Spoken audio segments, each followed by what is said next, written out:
Ladies and gentlemen, welcome back to your WWE Smackdown live reactions. On today's episode, we are going to be getting more and more of what we've been getting as far as Shane McMahon stuff and Daniel Bryan maybe possibly making his announcement, but knowing WWE not actually making his announcement. And we're also going to be getting Ember Moon versus Charlotte Flair. As far as Shane McMahon goes, he will be addressing Kevin Owens. Hopefully we get a match between Owens and Murphy. I would love that. That's going to be opening the show because I see Shane coming out now. And we're also going to be getting Kofi Kingston issuing a SummerSlam challenge, which we're pretty much sure it's just going to be Randy Orton, so whatever. Yeah. Alright, well, it smells like middle-aged privilege. It's Shane McMahon. So who is, Oh, shit, I didn't catch it. Who's on commentary with Phillips and Graves? I know I saw New Day was there, but who is it? Just New Day? Yeah, Xavier Woods and Big E, yeah. Huh. We know Kofi's going to be issuing a SummerSlam challenge tonight, so. Yes, we do. And Shawn Michaels should also be on commentary at some point in the show tonight. Yeah, I keep hearing about that, but I've never seen WWE actually advertise it. Do it, Greg. Do your damn job. Here it comes. In the world! I'm not going to do it the whole time. I'm just going to warn you now, brother. I don't know about you. I've already had, like, 2 hiccups here. I haven't had any that I know of. Oh, boy. Another night of this shit. I missed it. I was like, you know, what would just be the worst? Having a peaceful, you know, ceaseless experience. Yeah, uninterrupted. Everything going without a hitch. Yeah. But at least things are going well for Shane. And at the end of the day, isn't that really all that matters? CM Punk chance, of course. God, Yeah. even WWE crowds are getting repetitive and boring. Taking a lesson from the product they're rooting for.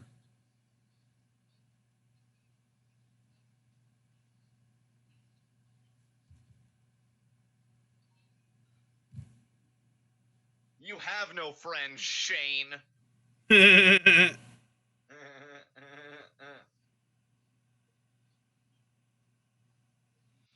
I coming in louder, guys?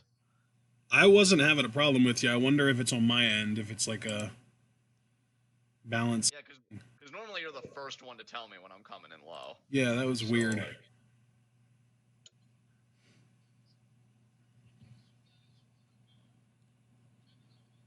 Oh, Owens actually did challenge Shane to a match at SummerSlam. I didn't know that.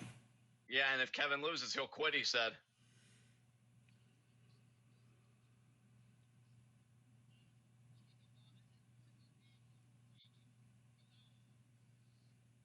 I see what you did there, Hypothesis. Good to see you. Boo! Hiss! Boo! He accepted! He accepted! Yeah, you're a little bit ahead of me because I just heard the accept. I don't think you're ahead of me by much, though. Less than what I thought you would be. Let me, see if turning you up makes a difference. You know what isn't interesting, Shane? Your face. Okay. I just turned John up, guys. Hopefully it makes a difference. What does he say? What is it? You can't cancel. Yeah. Oh, man.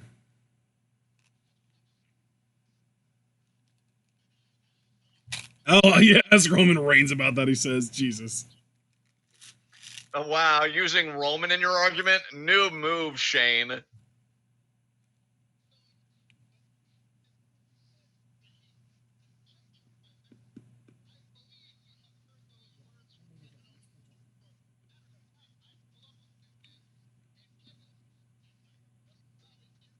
I'm glad everyone can hear you now. Yay. Hooray! My voice won't be denied. And we're not even 10 minutes in. Problem solving, bitches. Yeah, we do it better than everyone else.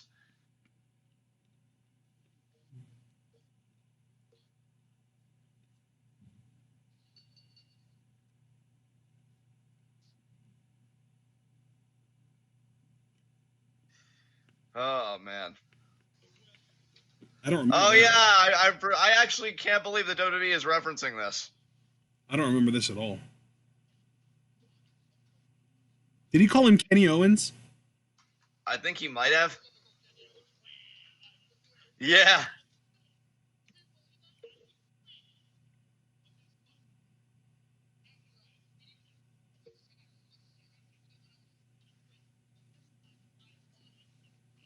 Ooh, writing, Ashton. That's serious.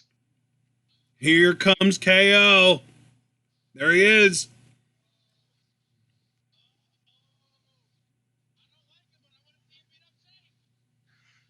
Perfect sentiments right, there, though?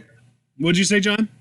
I said perfect sentiments there, Xavier. He said, I don't like him, but I want to see him beat up Shane. Whereas I do like Kevin, and I feel like he's successfully reformed. So, since you're all about Kevin Owens, do you want him to beat Shane or no? Oh, yeah. Stun his I'm only ass asking out of because you seem television. like a big Shane McMahon fan, too, now.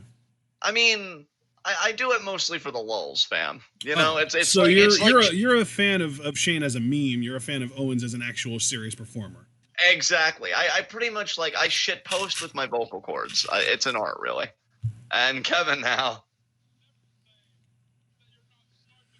Yeah, that's right. We're getting Kyrie versus Peyton 101 tonight, right? Oh, wait, are we? I thought you tweeted that we were. No, I said who's ready to, because I just only predicted that Peyton would eat an elbow tonight, but I didn't go off of any official knowledge. Well, shit, would be man. I thought that you though. saw that somewhere. God damn. Nope.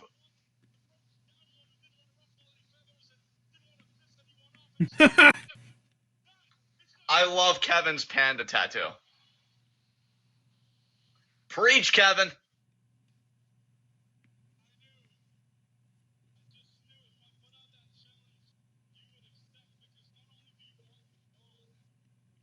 You'll never leave us, Kevin.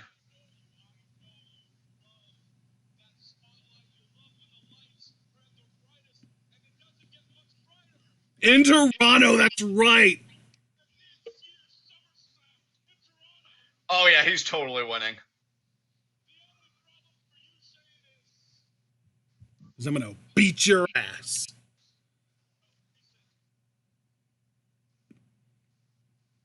Say yes, Shane. He said it all snooty. What'd you say? He said it all snooty. Humor me in my net worth.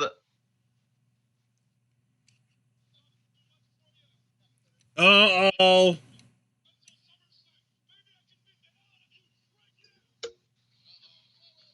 Oh, Shane's holding the match over his head. Smart. Wow, Shane. Pretty cowardly of you. I almost appreciate it. Yes, Murphy, please. Yes, Murphy. Yes. Say it, Shane. Say it. You're still ahead of me, but... Versus. Say it. Go. He's going to say Drew. Fucking Roman. God damn it. Oh, wow. Really? Yeah, god damn it. Wow. You know what? I hope Kevin beats him. I honestly hope he beats him and gets that rub. Okay, now I'm going to pause and play for just a few seconds. Hopefully we're synced up a little better now. Oh my god. People in chat. Foster was just like, oh, Ashton, we're here to comfort you if you need us, bud. I might need that. That was rough. I mean, and to be honest, though, I don't even blame you because Murphy did have that little bit of mic time last week. I know! He said he wanted to take care of Kevin Owens for Shane, and Shane was like, we're going to have to talk later. You know, dude, I love Cesaro to death, and you better than anybody know that. But given that they just did a rematch on SmackDown anyway, I really kind of wish that Murphy would have gotten the Extreme Rules match. Like, spotlighting him on a pay-per-view and Alistair at the same time would have been fucking dope. And there's Shinsuke. Nakamura next. That should be fun. What was that, Ashton? I said Nakamura next. That should be fun. Yeah, and I think he's going to be in a program with Ali because they had that tease last week. Yep. Should be some interesting matches there. Yeah, Literally Javoris. anybody that wants Roman versus Owens at all, especially knowing that they're both face now. Oh God, I wish we could skip that main event. Actually, no. You know what? I really love face Owens, but Reigns, I just feel like, I'm sorry. I know the man has overcome a lot, and I'm happy for the man. They need that to he's just really give doing Roman a lot, mid-card title fuck. and have him do open challenges like Cena and just put on great matches every week the way they got Cena over. Like, it fucking worked for Cena. Why wouldn't it work for Roman? Yeah, really. Actually, you know what? I know why. Because they don't think they need to work to get him over because they're still riding the wave of him being over as a babyface because of the cancer thing. Yeah, which is like again, I'm happy for him, of course, but we have to talk about how that's kind of not okay. Like, oh, instead of providing you great writing and substantive character development, Roman, we're just going to piggyback off of that you overcame a disease that could have killed you and robbed your daughter of her father and, you know, your family of their relative altogether. Yeah. And we're just going to coast on that for like really, I don't feel like the asshole here for calling it out because I feel like they're the assholes here for doing it. Yeah. Like, that's just really how I feel, you know, like. 100%, yes. Because I don't make no mistake, man. Because like it's commercial and we're having a serious conversation. Like I always feel a bit uncomfortable broaching the subject because like I just feel like it's just one of those subjects. But then when you really get into it, it's like, no, I'm not in the wrong here. You owed the guy better. I feel like Roman even said in interviews like he wanted to come back, be a bit more relaxed as a character, kind of like he is when he's around Seth and Dean, or when he was, because we know Dean's gone now. And you know, I still feel like they're trying to make him like this big dog, locker room leader type character, and I'm so like it just doesn't work. Which isn't to say he's not a main event talent, but this ain't it. Like I don't know. When he says he wishes he could be more laid back, I wish we could see more often what that looks like in his mind, with his own voice in his own mind, because I'm pretty sure they write scripts for him too. Yeah. You know, it's just. By the way, speaking of like the whole script thing with Roman, I love that Seth is finally on the receiving end of terrible writing. Like, for his whole career, I feel like he's been written pretty well. He's never really been given any really cringe-level promos to have to cut and try and, you know, make chicken salad out of chicken shit the way that especially Dean, but also even Roman have had to do. I really just remember Dean because I feel like he successfully did it, whereas Roman failed at doing it because, you know, he just kind of made the chicken shit slightly more polished chicken shit, but he never made chicken salad out of it like Dean was able to.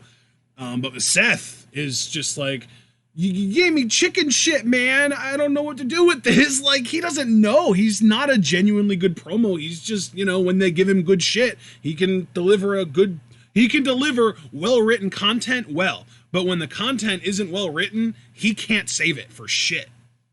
Well, he wanted to be the top guy. This is what being the top guy is. Yeah, that's the thing, is like, it's like the higher up on the card you are, the more under WWE management's microscope you get. And Seth is not the kind of guy to be able to handle that kind of thing. Now, granted, I also don't think Roman is very good at handling it either, but he's definitely better than Seth. God, what a world we live in where mid-carder for life might actually be a blessing. And Shane. Oh. High-fiving Elias. Elias! Drew McIntyre. Look at all the burliness in this segment right now. I do, right? They need to go after the tag titles. You know what I really want to see, though? Since we were just talking about Roman, I want Roman to win the Intercontinental title from Nakamura and then just go on a tear, having amazing matches with, like, open challenges. We can get Roman Andrade. We can get Roman Drew. We can get Roman Elias. We can get Roman Nakamura again. We can get Roman Murphy. And hell, when Cena did him, there were NXT guys coming up, so we can get Roman Adam Cole. And maybe, just maybe, but when he gets back to healthy and cleared, Roman Ciampa. Hello. Yes. Right? Absolutely.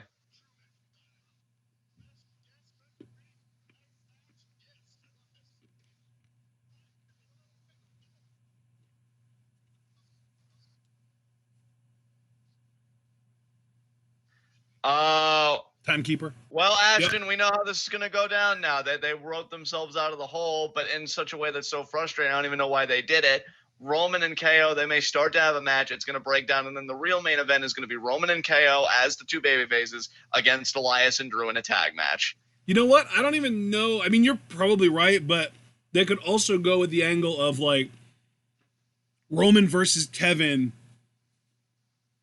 where like they both have an incentive to win, where maybe like, you know, if Kevin loses, he doesn't get the title, or he doesn't get the match with Shane. If Roman loses, he doesn't get something or whatever. And then it's like they have to go against each other, and then only when the match is really winding down and both guys seem beat to shit, then everyone attacks. You know what I mean? Yeah, they should attack. They should all attack. Dragon Man, hi! Nakamura. Mark Schoeneman, that's definitely going to happen.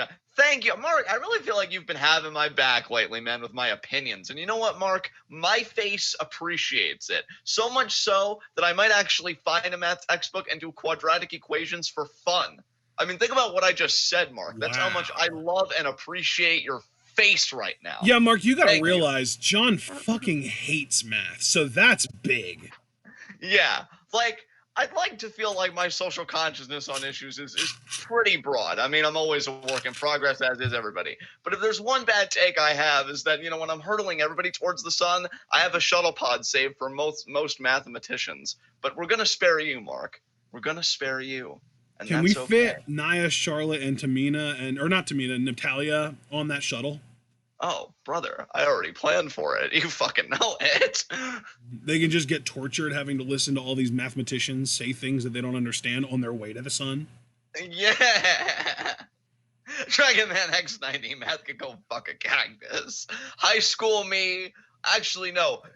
Public education me. Totally agrees with you. The only time I ever really, quote unquote, liked math was community college because they finally provided me the tools to do it effectively. And there is Apollo. Oh, wow, Apollo's getting this match. I thought it would be Ali, but I guess not. Ha! Woods just said he thinks that Nakamura and Apollo use the same conditioner. It's funny because he's bald. He has no hair. Look at the top of his head. You know what? It started out as a fake laugh, but it ended up a real one. Nice. I figured that. I caught that. Oh my god, that was really stupid what we did just now, but I loved it. Oh my god, the ref's bald too. Jesus Christ, how much bald? Nakamura's outnumbered. 2-1. These fucking baldies. God damn it. Even Big E has hair. It's just not a lot. Yeah. Grow more, Apollo. I feel like that could be used in more ways than one because he's like 5'8". McLean, Roach, nothing much, man. We're just watching Apollo versus Nakamura here. We got Kevin Owens versus Roman Reigns in the main event tonight with Drew as special guest referee and Elias as timekeeper, which you just know is going to devolve into a tag match. Although I do hope your theory is correct, Ashton. We'll see. And, that would definitely be the more sort of devious plan. Yeah. Nice elbow drop there by Apollo. Mark said that the computer he's on right now is on one of his notebooks he used in college for either abstract or linear algebra. So you're all being propped up by numbers right now. You know what? Fuck numbers. Numbers haven't done anything for me. I'm sorry. This is such a pointless hill to die on. Look at this suplex. He's had him up for so long. Drop him. Like you dropped the ball on your main roster career. And he's still up, he's still up, he's still Good. up, he's still up, he's still up, he's still up, and drop. Tell me when he kicks out. Okay. Kick out. Okay. Yeah, I keep hearing that too, Foster. It's hilarious. Javaris wanted Apollo to stay in NXT to go after the North American title. That actually would have been really good. I feel would have like been here Apollo could have stayed in NXT for another year, and the North American title still wouldn't have even been introduced by the time he got called up. Yeah. Moonsault off the apron by Apollo. Very nice. How is Apollo getting all of this offense? You were doing the job only. Well, actually, no. He did beat Andrade last week, so he's on like a 1-0 win streak. Oh, yeah. God. Yeah. Is he about to get Andrade's mid-card push? You fuck. No, he's not, because he's a face and Andrade's a heel, so they're separate pushes. I guess. Still sucks eggs, though. Now back into the apron. You know what, though? Apollo's cool. I just really wish, again, it's the same thing that we lament every time we see him. I just wish he would have gotten more time to develop a personality. Him back on NXT. And here's the thing. We say personality, but you know what, though? Sometimes a guy just doesn't know how to talk. And that's okay. I feel like I won't necessarily say character, but his crowd connection and his personality shines through his ring work. I felt more connected to Apollo in that NXT match than I have in any of his main roster matches, more or less. I don't know if anybody kind of agrees with me on this or if I'm kind of in an island on this, but if he can't talk, fine. Just let him work the way that we know he can work, at least. Nakamura picking a cravat there. On an island, he says. It's so hard being me. Where's Tyler so we can go to Thailand? Oh, God! Oh, God! Oh, my goodness.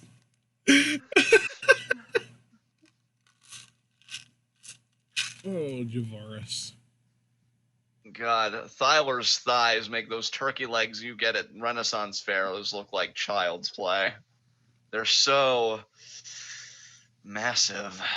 Oh, my God. Okay, creepy. Hey, man, you introduced it. I just had to finish the thought process. I know, but imagine listening to someone else talking about Tony Storm's thighs the way you talk about Tyler's. I mean, fair enough. Okay, I am working on it slowly. They're inhuman. I mean, come on, even you have to admit, a person that doesn't even skip leg day for 5 years couldn't have fucking thighs like that. So you're implying he's juicing? No, I'm implying that God juiced him with divine power, which makes it legal. Juicing with steroids. Get that animal product out of here. This is fucking lower nature shit. Face Meyer, I'll join you on that island. Javaris, I agree with you. Oh, thank you guys. Thank you for all the solidarity. You're all beautiful. You are all beautiful. Mark Schoeneman, if Kyrie gets Tyler Bate level thighs, are you going to start calling her Thyre? Oh, Mark, you need to be up here instead of me, and you need to be making that big money. You punny son of a bitch. Oh, man. And front chancery here by Nakamura. What if Peyton and Billy did it? Would we call them the Thiconics? You can stay. Yes, we would.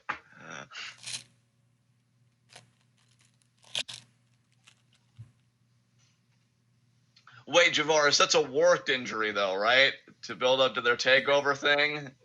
Because if he's seriously injured, I'm going to hurt someone. Probably, yeah, because he's got the match with Walter at TakeOver. Yeah, Foster, I do remember that very brief feud. Yeah. Again, it just always seems like start and stop with Apollo.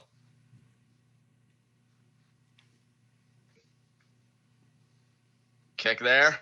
Off the ropes. Nice. Bumping to the side of the head. Duck. Jumping lariat. Nice. Hip up.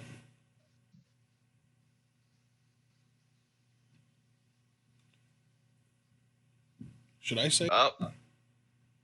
Damn, that was almost like Rusev's old fall away slam Samoan drop combo. Yeah, you're gonna be ahead of me again because I had a freeze right at that moment and kick out there by Nakamura. All right, I'll find a good place to pause. Dragonman's surprised that they're giving this match decent time. To be truthful, Dragonman, I am too, which is why I'm not totally convinced that Apollo's going to lose. But I will say, I think he's been a bit too dominant in this match. I feel like once Nakamura has the comeback, it's going to be all over for Apollo, but we'll see. It's going to be all ogre. And Nakamura charging. Let me know when he hits the rope hung German move. I think he's about to, and he does. Yeah, I couldn't figure out how to pause that whole time, so I never even managed to pause. I'm still. Oh, so we're still to fucking pause. God damn it. Well, this match is probably going to end here anyway, because Nakamura's about to hit that knee. Nope. What? No, wait a minute here. Angle. Wait, what? Okay. Oh, thank God.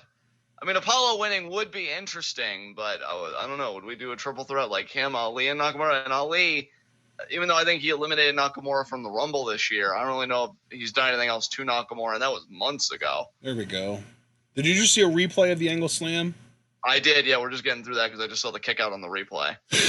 Oh, shit. Well, you might be ahead of me now. Let's just wait it out. You'll get another hiccup and we'll be fine. Yeah, probably. Oh, kick there. There's a kick from Nakamura. Oh, he's thinking about the knee in the corner. Got that. And oh, pop up. Oh, wow. Sweet, nice. Face buster. Oh, but he missed. Star. Oh, but Nakamura moved out of the way, and Kinshasa. 1, 2, 3 match. You know what, though? Good match for Apollo. I'm glad they made it competitive. Yeah, absolutely. He had a really good showing in that, for sure. Because especially, too, and you know what, guys? This really was the right result, because how many times do we see contendership established because somebody beats the champion in a non-title match? By the idea that a champion won a match that competitive that was non-title, it makes the championship mean something, and it really makes the champion seem like a threat. So, really, I'd say both parties came out well. I feel like the mid-card titles are some of the best book stuff going on in WWE right now. Because the U.S. title had the Ricochet AJ feud, which I already said on it. Oh, yeah, and AJ is the U.S. champion now. That's right. I forgot about that. I thought Ricochet was still champion, but no, it's AJ. Yeah, I love that WrestleMania opponents, this year are now the mid-card champions.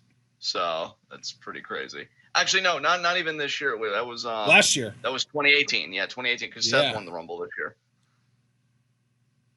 Nakamura is relentless, and I love it. Oh, this is just what he did to AJ at that WrestleMania too. Oh my god. Oh shit, the running knee. Yeah, I didn't even realize he was going for it, but there you go. Poor Apollo, man. Poor Apollo. He deserves. Thank you, Ella, for that plug. I will reiterate, if you are a fan of Apollo Nation or just a fan of TwitWow generally and are enjoying these live reactions, or please if you're just leave a like. Feeling the good vibes right now. Absolutely. I don't know, but I feel good. I'm in a good mood. That was a good match. SmackDown's been solid so far, and there's Sonya without Mandy, which puts a smile on my face. Oh fuck, never mind. Oh, she's been taking care of business.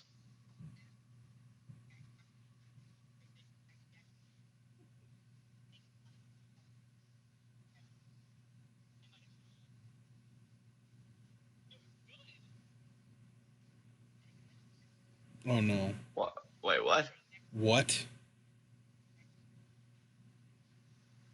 What? Oh my fucking god. No, you guys screwed that whole thing up. She said next week, are we getting a tag title they match? Botched that entire thing. That was so bad. Oh god, that was horrible.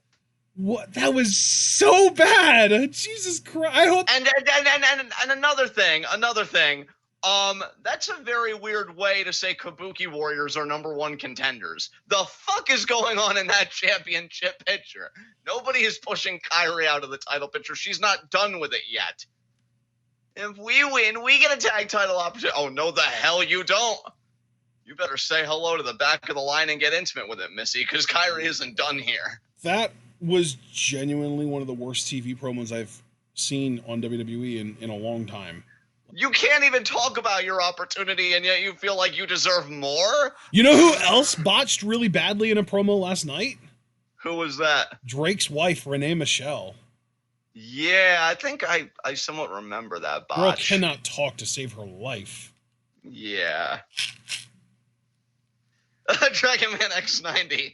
My brain hates my ears for hearing this. Yeah. See, and can I just say something too? And I'm not mad. I know it seems like I'm talking excitedly, but I'm mad. At this point. Fuck it. I'm angry. This is dumb. But like Geek Prime X, the WWE is teasing Amanda Rose and Sonya Deville lesbian relationship. If that is true, which I'm not even saying Geek Prime that they're not, but if it is, Otis already kind of blew it because he wished Mandy Rose a happy birthday, and he seemed to do it in kind of like a quasi romantic way. And aren't they together IRL? Like, isn't something happening there? I never really understood the context of that.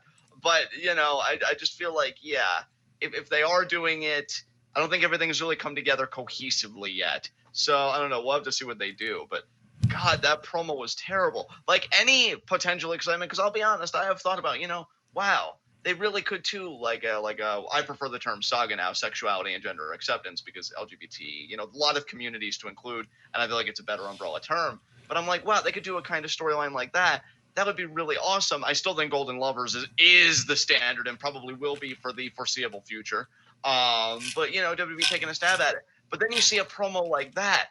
God, that was terrible. Oh my God, that was awful. Oh, Jesus. So if we win, or you mean tonight, are we gonna women's tag team title match? Yep, and if we win, we get a women's tag team title match. You gonna clone yourselves and fight yourselves? What's happening there? Oh. Where is Javaris? I thought we paid substantive taxes so that Kyrie would stay in the title picture, and now I'm hearing about fucking Fire and Desire.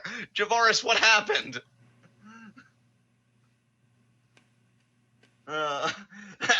Foster. Foster is the only one, even with all of my hate, that can be like him and Abel, man, if they ever fuse. My heart's not going to be able to handle it. That fucking adorableness. This is your brain. This is your brain on donuts. You are too pure for this world, Foster. I love your face, but I want to be angry right now, so you're kind of screwing up my dynamics.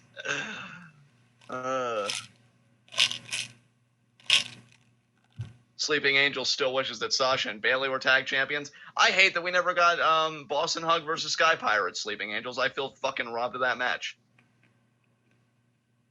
Javaris, I don't fucking know. You know what, Javaris? You know what the problem was? We had too much going on in the portfolio at once. We've been investing in Kenta, Ishii, and God knows what else at the same time, so we haven't really had enough. Oh, God, a triple threat match for the Women's Tag Team Championship. You're probably right. But I didn't really want that, because I feel like Kabuki Warriors and Iconics have, I don't want to say the more substantive story, because using the word substantive would be fucking laughable. But, they did have more the running theme of, we're dodging the Kabuki Warriors. Kyrie pinned one of the tag champions on her debut on SmackDown in that big, I want to say 6 or 8 woman tag it was. So they've had this thing going for a little bit, actually. And to settle it in a standard tag match on a pay-per-view as big as SummerSlam, especially because, I am biased because I'm a huge Kyrie fan, would have been so cool. But a triple threat women's tag match, kind of takes some of the personal stuff out of it, honestly, when you introduce Fire and Desire. Because they really, the only connection they have is that Paige is Kabuki Warriors' manager. And, I get all that, I guess. But, it's just a lot, man. It's just a lot. Ali? Promo time.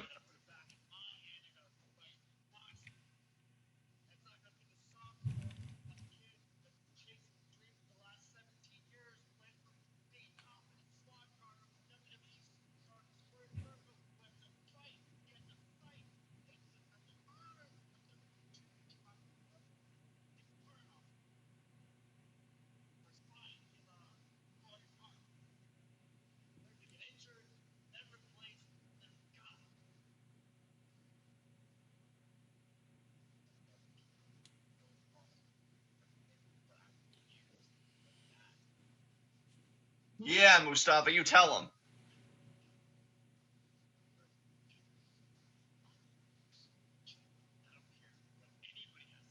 Damn. What?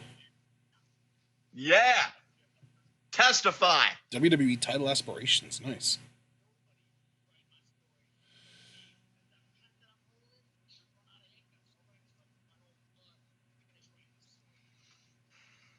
Damn.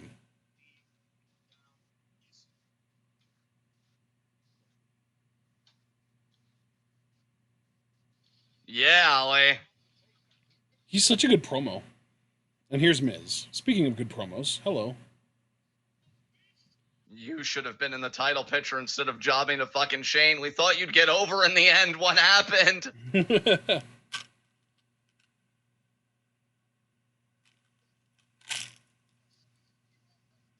Miz TV. I was part of it. I did it. Nice.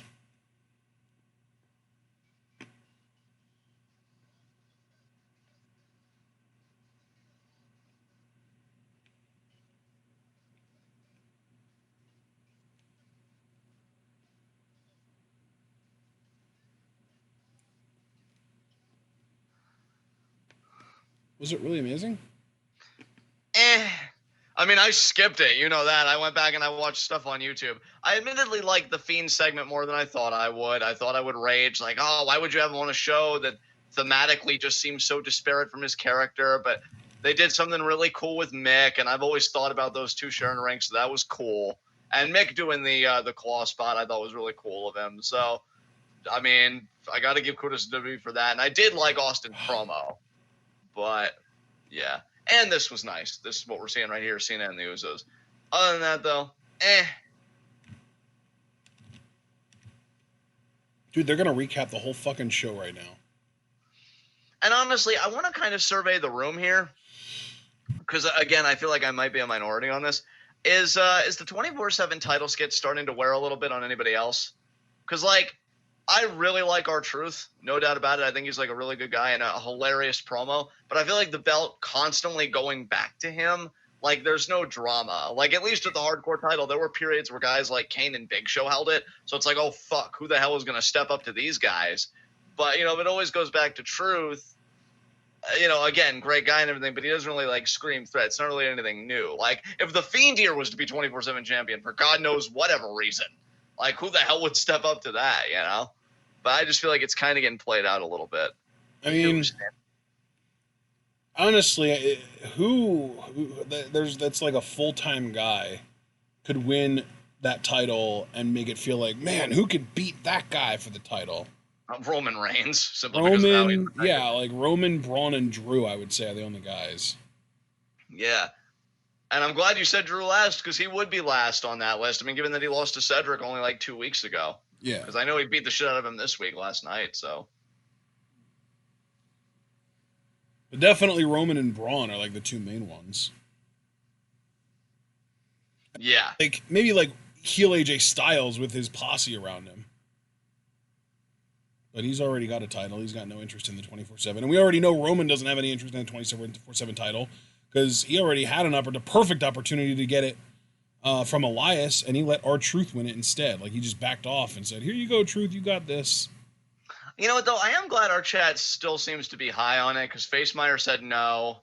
Foster said no. So that's cool, guys. I'm happy. But I just feel like, for me, it's starting to get a little played out, which, again, I wouldn't even really put on Truth or Maverick, because you can tell they're giving 100% with the material they're given. Well, yeah, and that's the thing, too, is that apparently they have a lot of creative freedom to really pretty much do what they want, which is why they did the Comic-Con stuff and all that stuff. Comic-Con stuff was good. I like the Comic-Con stuff. I loved the Comic-Con video that got put out on social media, but they cut the best fucking part on Raw. Like, they cut out Drake Maverick's impassioned promo after he lost the title.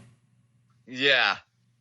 He's such a good promo, and they're just like, we don't really want our audience to connect with this guy that much. Come on now.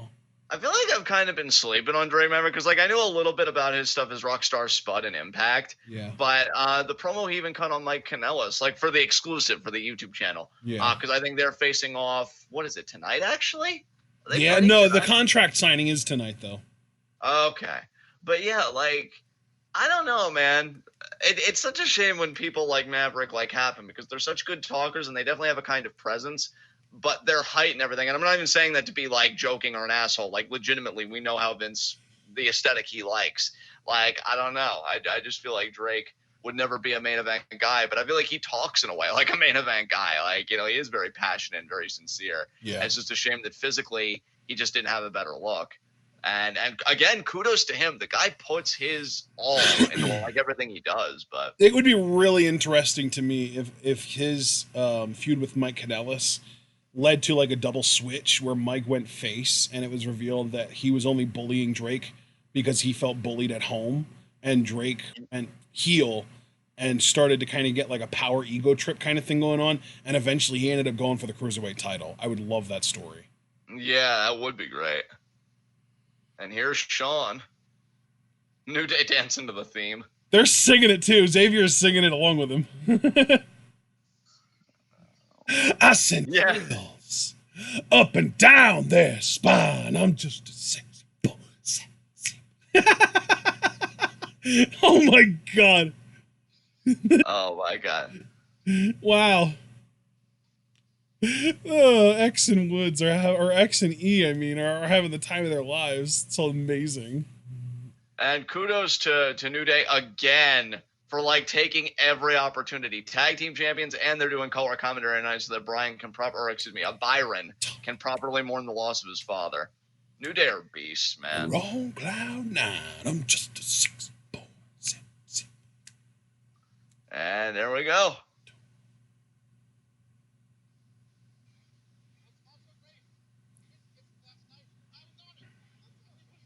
Still getting a loud pop. And here I thought people would have actually cooled down on Shawn the last 2 years, given the hokey shit that he's been doing. HBK chants.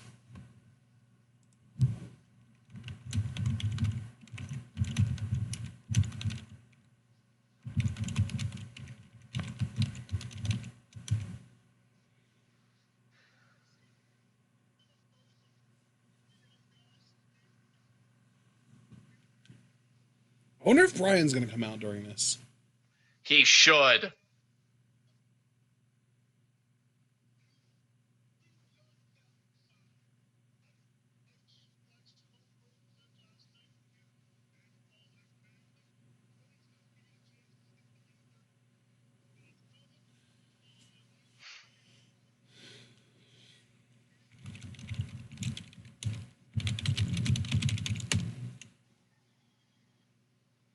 Yeah! So apparently, or no, never mind. Oh, okay. Wow, I really can't believe it's good for Shawn, though, that he still has that much fanfare. Yeah.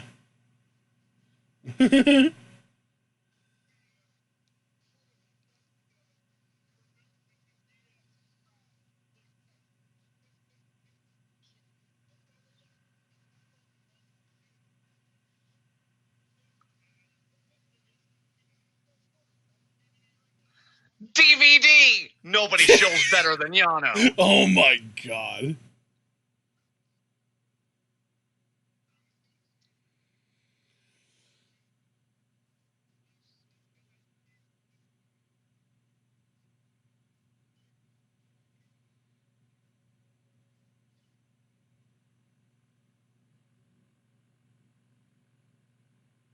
Boo! Hiss! Boo! Again! Yeah, he's actually getting booed quite a bit.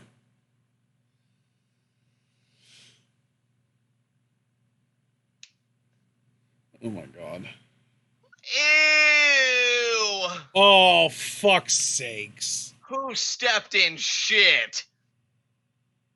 Life. Oh, that face. That's how that face was produced. Life stepped in shit, and when it its foot up and looked at it, it saw that. This young body, old face, mid-card for life motherfucker. Oh. Your old face thing is like, I don't even know how to react to it at this point. It's such a weird new trope.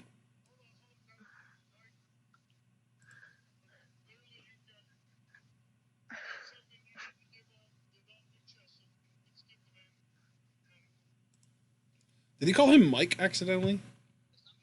No. No. Nobody ever idolized you, Dolphin. Or should I call you by your real name? Nikki! Oh my god. Oh, we're getting that weird YouTube glitch again. It says we have 46 likes. Lies. Lies! I wish that many people loved me.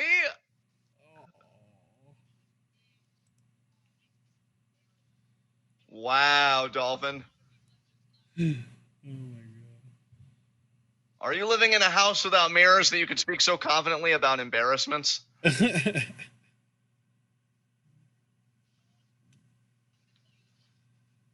it, Dolphin. Dolph would be a good challenger for Roman Reigns' Intercontinental title as just like a way to not have amazing matches every single week and just do like solid passable matches, you know? Yeah. As like Dolph and Orton, you know, like the guys that'll won't be like terrible, but'll like, you know, give people a good piss break.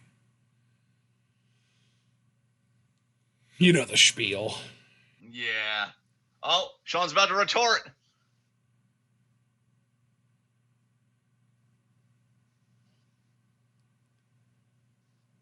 He'll admit it? What's he going to admit?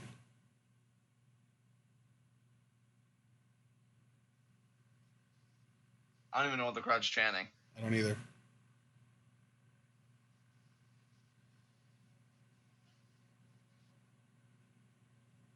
What was he embarrassed by? I think his last match in November.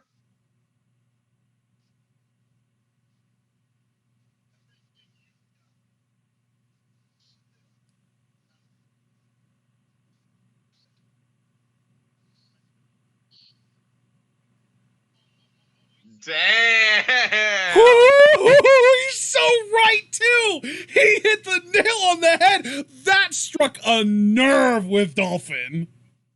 Look at how he scrunched up that face!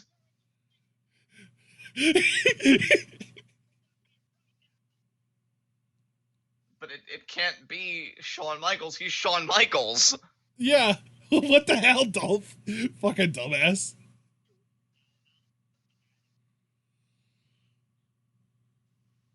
Shawn, you're not gonna wrestle Dolphin, are you? Are they setting up for a Bryan face turn? Because I might get fucking goosebumps if we do. No, because the feud, I think, is Miz Ziggler, because given that Ziggler went after Miz's that's wife. right. Yeah, of course. I'm dumb.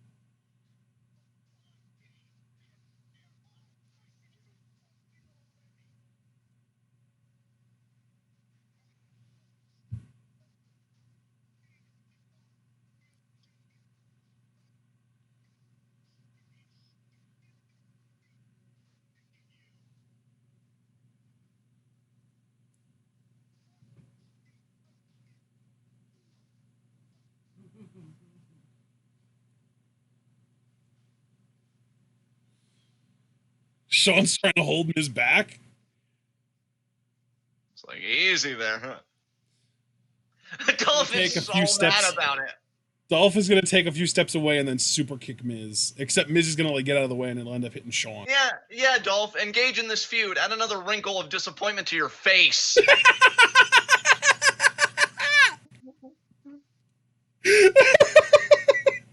I don't know why I found that so funny, but I really did. He's literally sticking his face out for you to kick. Whoa, what? Oh, Shawn. Oh my god. Whoa! Wow! Shawn, wow! Shawn just got sweet chin musicked by the man with that chin. What a chin it is. Oh my god.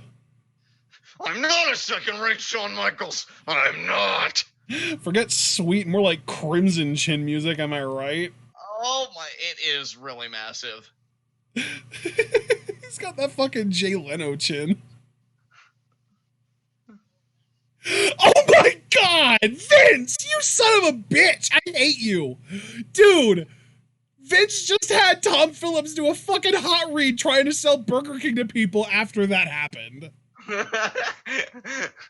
know, when he was like, go buy yourself a Junior Whopper for $4, $5, and $6. I was just like, really, dude? Do you see what's going on right now? Yeah, you know, honestly, I mean, when I see somebody get their head kicked off, it always makes me want a fucking Whopper.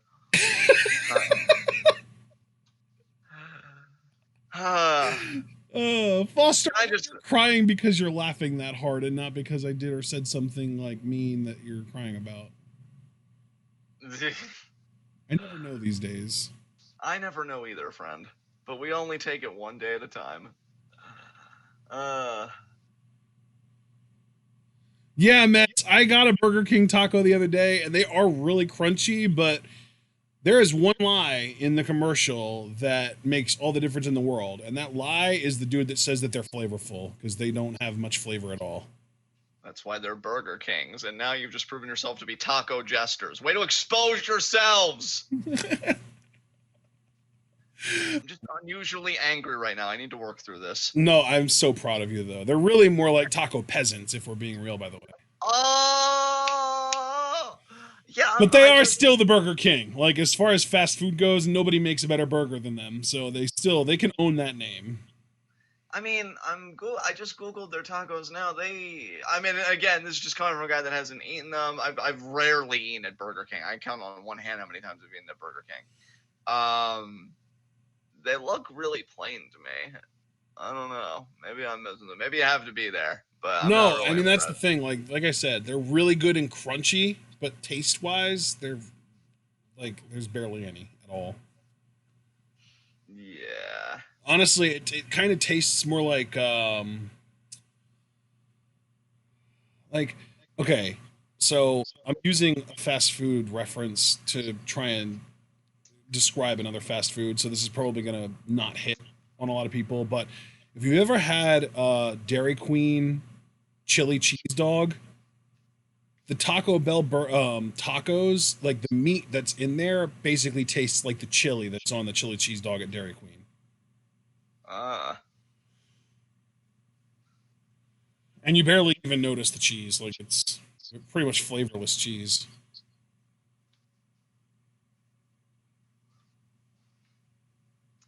That's Oh wow. Both of these women had jobber entrances.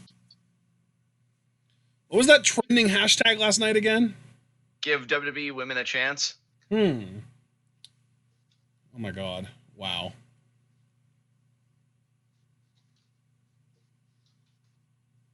Thank you, Ember. Arm drag her. Then actually drag her, please. I can't believe they both got jobber entrances. Yeah. More so Charlotte, to be honest. I mean, I know And they here never comes do it. Bailey for some reason. Wait, is she gonna distract Charlotte? Are we really gonna get a quick match between these two? Like, you know, I don't care for Charlotte, but the way she's presented, this should be a clinic. No. Oh my god. 1, 2, 3. Yeah, that's it. Wow. Again, I don't know how to feel about this because I don't care about Charlotte, but again, Charlotte, the construct, we'll say, is so protected and so elite. This should have been a match for Ember to really prove herself, and they did this oh my god. I'm really not liking SmackDown right now, guys. I'm not gonna lie. Wait, what? What? What? No. Oh wait. Wait. Yeah, what? we're getting a triple threat at SummerSlam for sure.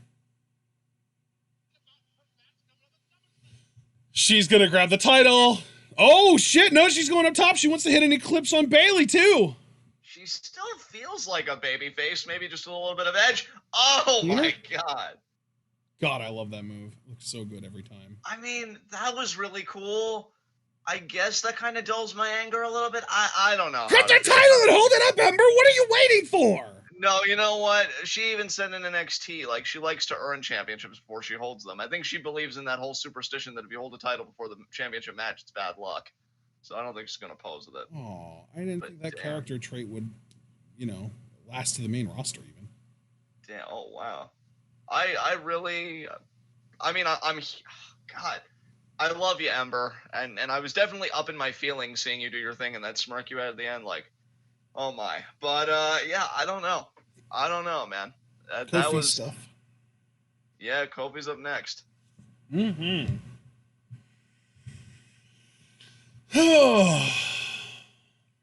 So how's everyone feeling tonight? Yeah, honestly, I feel like the chat's probably more positive on this. Like, I'm still, like, I won't even say that I've come down on the negative side. I'm still parsing out my feelings and kind of figuring shit out. Foster, him and me both, honestly. They've been fucking with my emotions all night, too.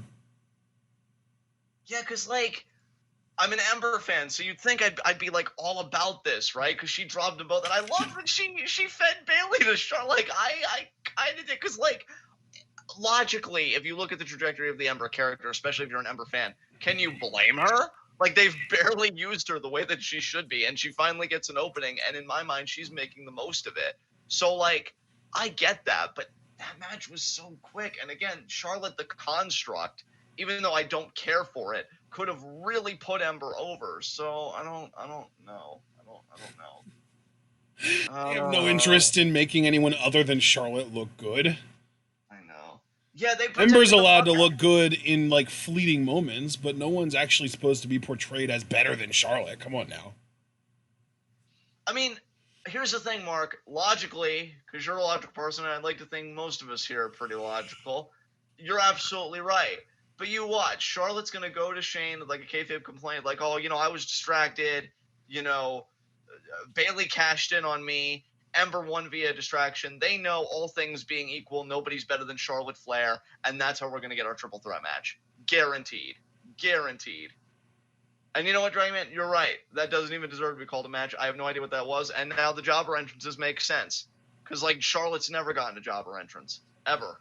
So, I don't know. I think in the end, if I'm mixed about it, I'll just give it a thumbs up because Ember did really look stand good tall. Yeah. But, man. Oh, that was a lot. Man, oh man. And still no Buddy Murphy. We probably won't get Liv Morgan again for a while because she has to go find herself and come back as something real. And Kabuki Warriors will probably get another backstage segment again. I bet they don't even get that.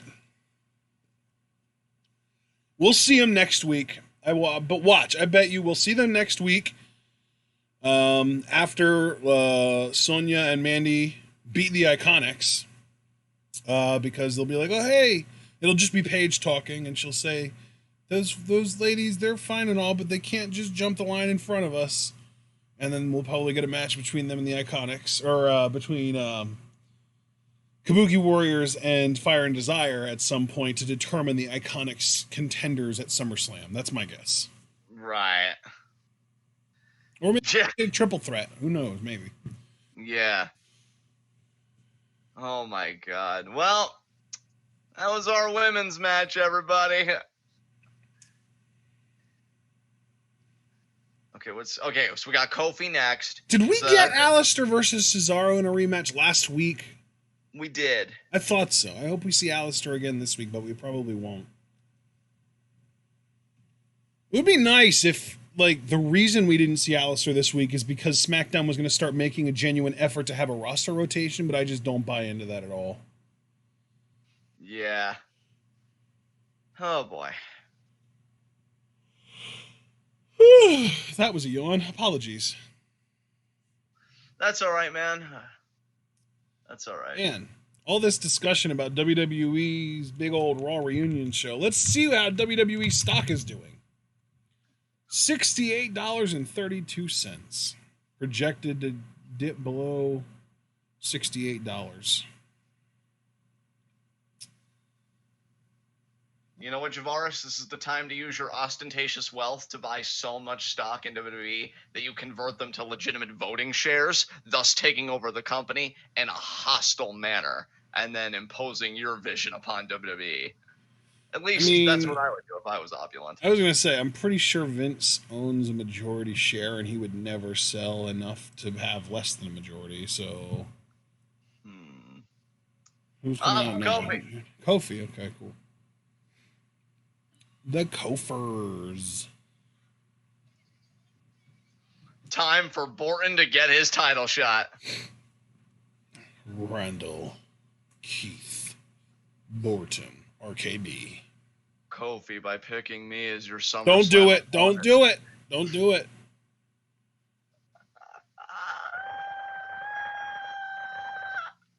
Damn, your vocal cords have been impressive lately. Your face has been impressive always. Wow.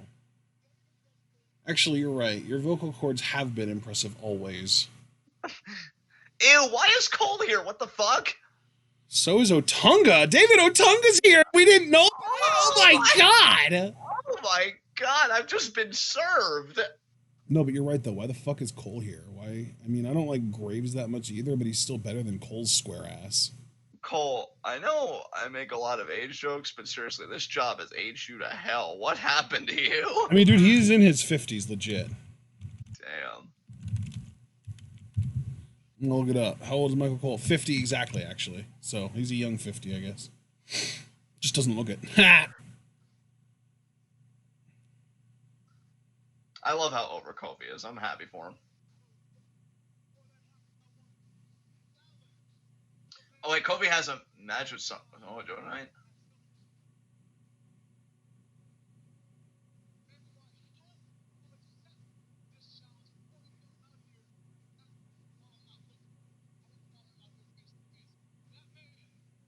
is Randy Orton. Yep, here we go. Let's do it. Mm-hmm.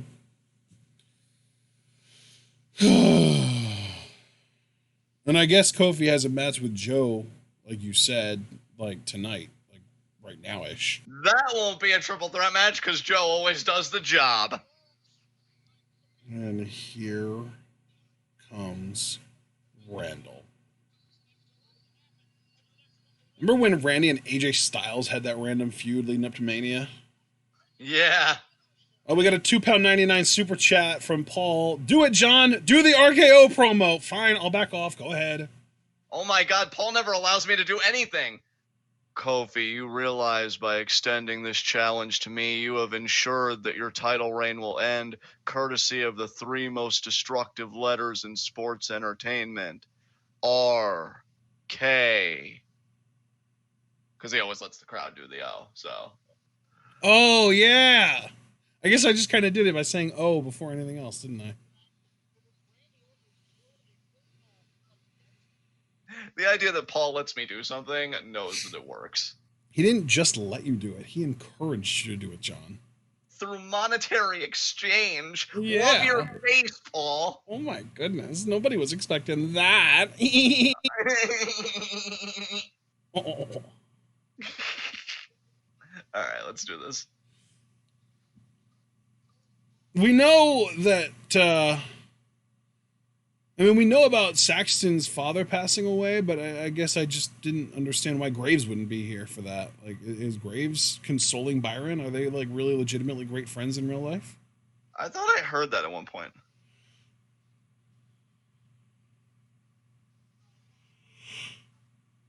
Stupid! Stupid!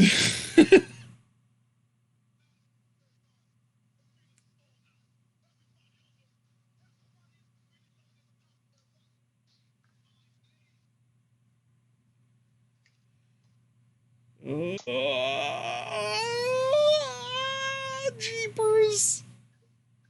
Oh, and he actually, wow, it actually worked. The crowd's actually chanting it now. You did, Kofi. I saw that footage. You whooped that ass. I didn't see it. Oh, Well, see, Ashton, there you go. Yeah. All right. I love how Orton is just expected to just chill out in the ring and watch while he gets beat up on TV. Yeah. That was an amazing boom drop that night. I watched it live when this happened. I really thought Kofi had made it after this. It would take so many more years before he really would. That was in November of 2009. Now, I wonder if Orton will play the stupid clip.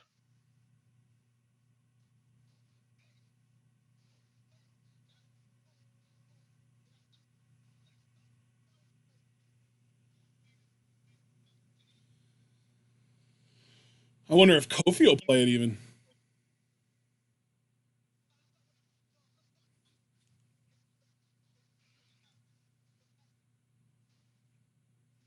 Oh, shit.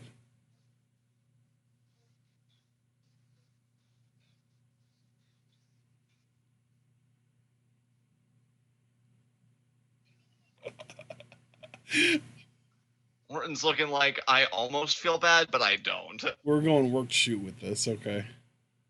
I figured they would. That's the only teeth this feud would have, honestly. That's true.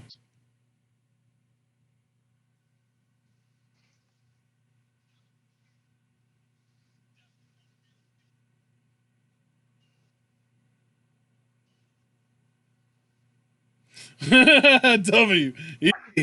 World Heavy Weight. I just keep expecting Orton to drop that mic and RKO Kofi right now. Yeah, he was like, I want to confront you to your face, and so you can't attack me from behind. He's just like, fine, I'll do it to your face. RKO. Yeah.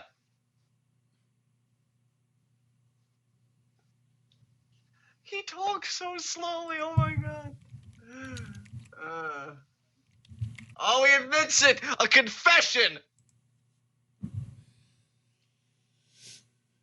You weren't ready back then, he told me.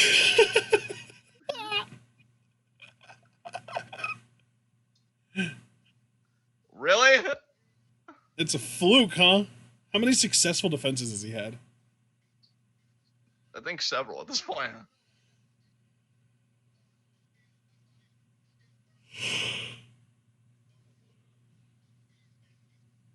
Yeah, revel in that privilege. Wow. He's rubbing his own privilege in Kofi's face.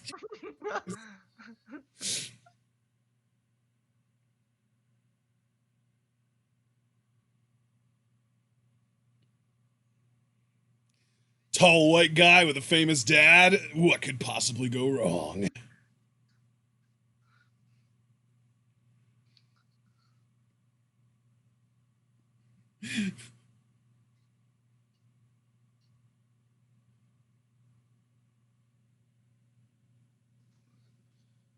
Oh, really now?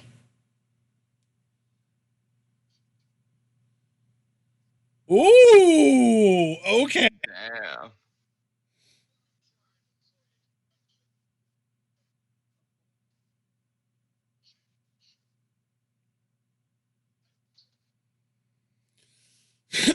Ooh.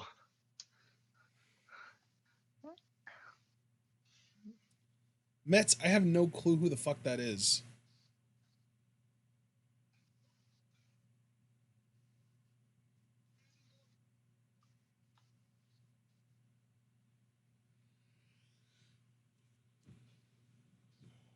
Let's fucking do it.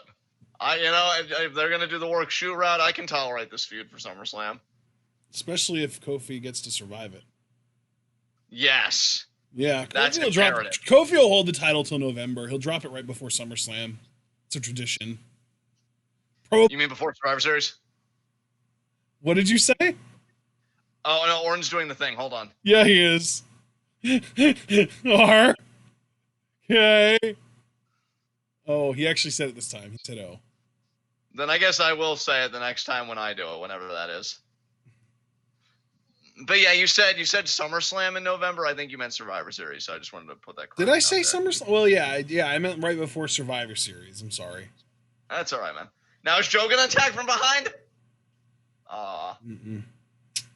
Now he's gonna come out to the ring, though. God, I love. Now you cut a promo, Joseph.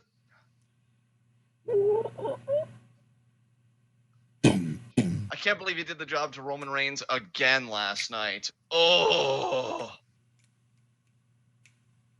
Joe said everybody's talking. I'm here to fight.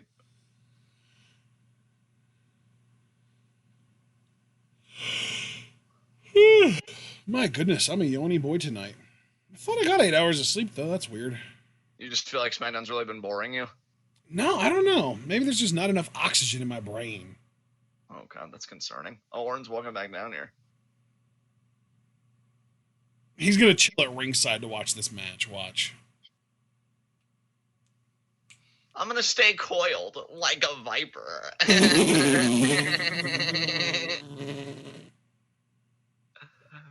God, what does this product do to people? Oh, my God. Makes us feel things. My time is being spent on this. Delirium is setting in.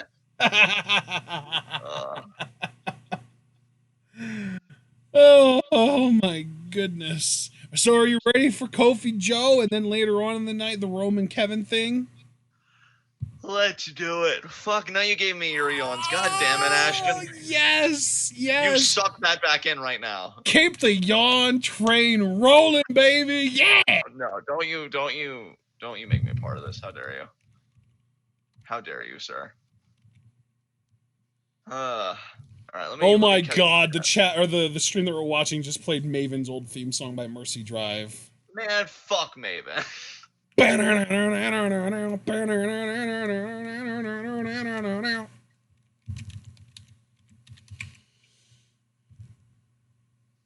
my God. I actually really liked Mercy Drive for a while, believe it or not. Yeah. I can go back and listen to their stuff and remember some of the lyrics and stuff. It's pretty good.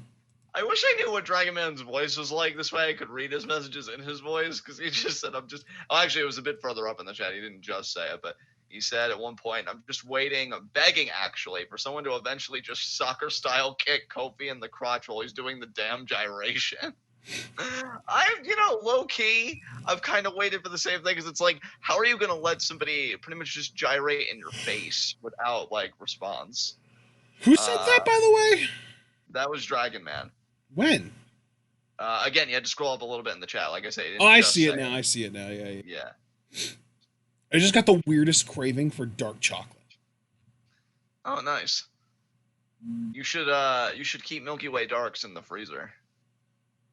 Ooh. And have a nice glass of milk. You know what? That's a really fucking good idea. Holy shit, I've never thought about that before, but that sounds amazing. Dude, when I've told you this story before, right? Well, even if but you gotta understand, though, you're talking about like 3 layers of new for me, because I've never had a Milky Way Dark, and on top of that, I've never had any kind of chocolate bar other than like peanut butter based stuff, like Reese Sticks, Reese's Cups, that kind of stuff from the freezer. So that's okay. So it's 2 layers of new for me, but it sounds amazing.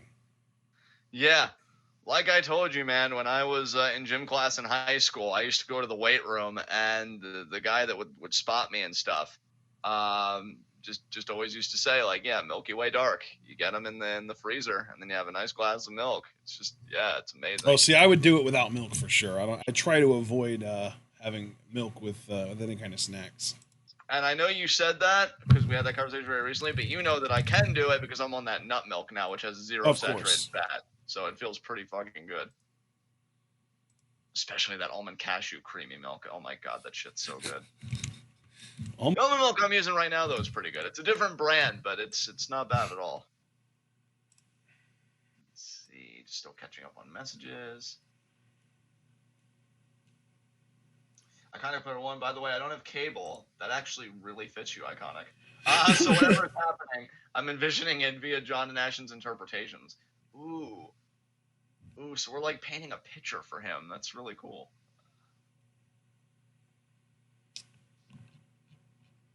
I don't think Sheamus is returning. I thought he retired, yeah. Yeah, I think he's low-key pretty done.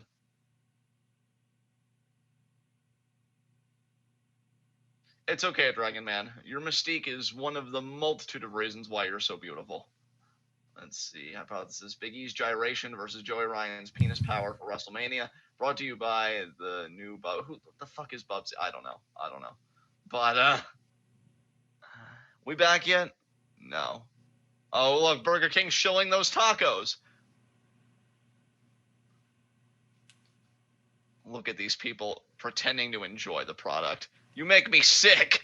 They're being paid to lie. It better be enough. That's just acting, though, isn't it? Every actor gets paid to lie. Yeah. Wait, Burger King is going so hard, though, with their advertisements. You think they feel threatened by Wendy's Twitter game? Dude, fucking Wendy's still has not brought back spicy nugs yet. Wow, really? Yeah, dude, I read that it might be August until they actually do it. And, like, it's fucking August. Who wants to eat something spicy in the middle of 100-degree weather? Yeah. Like, if anything, at that rate, you might as well reintroduce it in, like, September, October, when the weather... Yeah, I would say October would be ideal. And then you could maybe even do, like, some kind of special advertising for Stranger Things or something. Or no, next year it'll be Stranger Things. Never mind. But, some kind of Halloween special. Now, when the nuggets come Cat back... and bat and witch-shaped nuggets. Yeah, like... I don't know. When they come back, is it only, like, one of those limited time things, or is it going to be permanent? From what I understand, it's a limited time thing, but I might be wrong. Well, then, yeah, the timing's even worse. Like, if it's just going to be another part of your menu, like, yeah, no consequence. People that want those kinds of nuggets in August for whatever reason, mazel tov, and then people that would want to wait for a cooler or even colder climate, whatever. But if it's a limited time, that's the window you're choosing. God. It's funny because I hate capitalism so much, and yet the associates in business administration I cringe every time I see a stupid business practice. I'm like, let me help you, for fuck's sake. It's almost like you could get a job doing it if you really wanted to. Yeah. I always thought I'd be good in the marketing department, legitimately. But... And you have a degree to do it, too, so, like... Yeah, but only an associate. People wouldn't waste time on associates. I'd have to get a bachelor's at least, and I am not doing any more business school. Fuck business majors. No, absolutely not. Soulless fucking profession. You should use your marketing degree to help us sell t-shirts or something. Yeah, see, that at least would be a worthwhile cause. But speaking of soul, is Samoa Joe going to try and pull the soul out of Kofi Kingston if he has anything to say about it? As he's now working over. You can use your marketing degree to help us come up with ideas for T-shirts and sell them. Yeah, and do. Be the idea guy. I'll be the execution guy. You can be the salesman. Aw. Yeah. It's a volley of capitalism. Ugh. I mean, you really had me, and then you just had to keep going. It's really sad.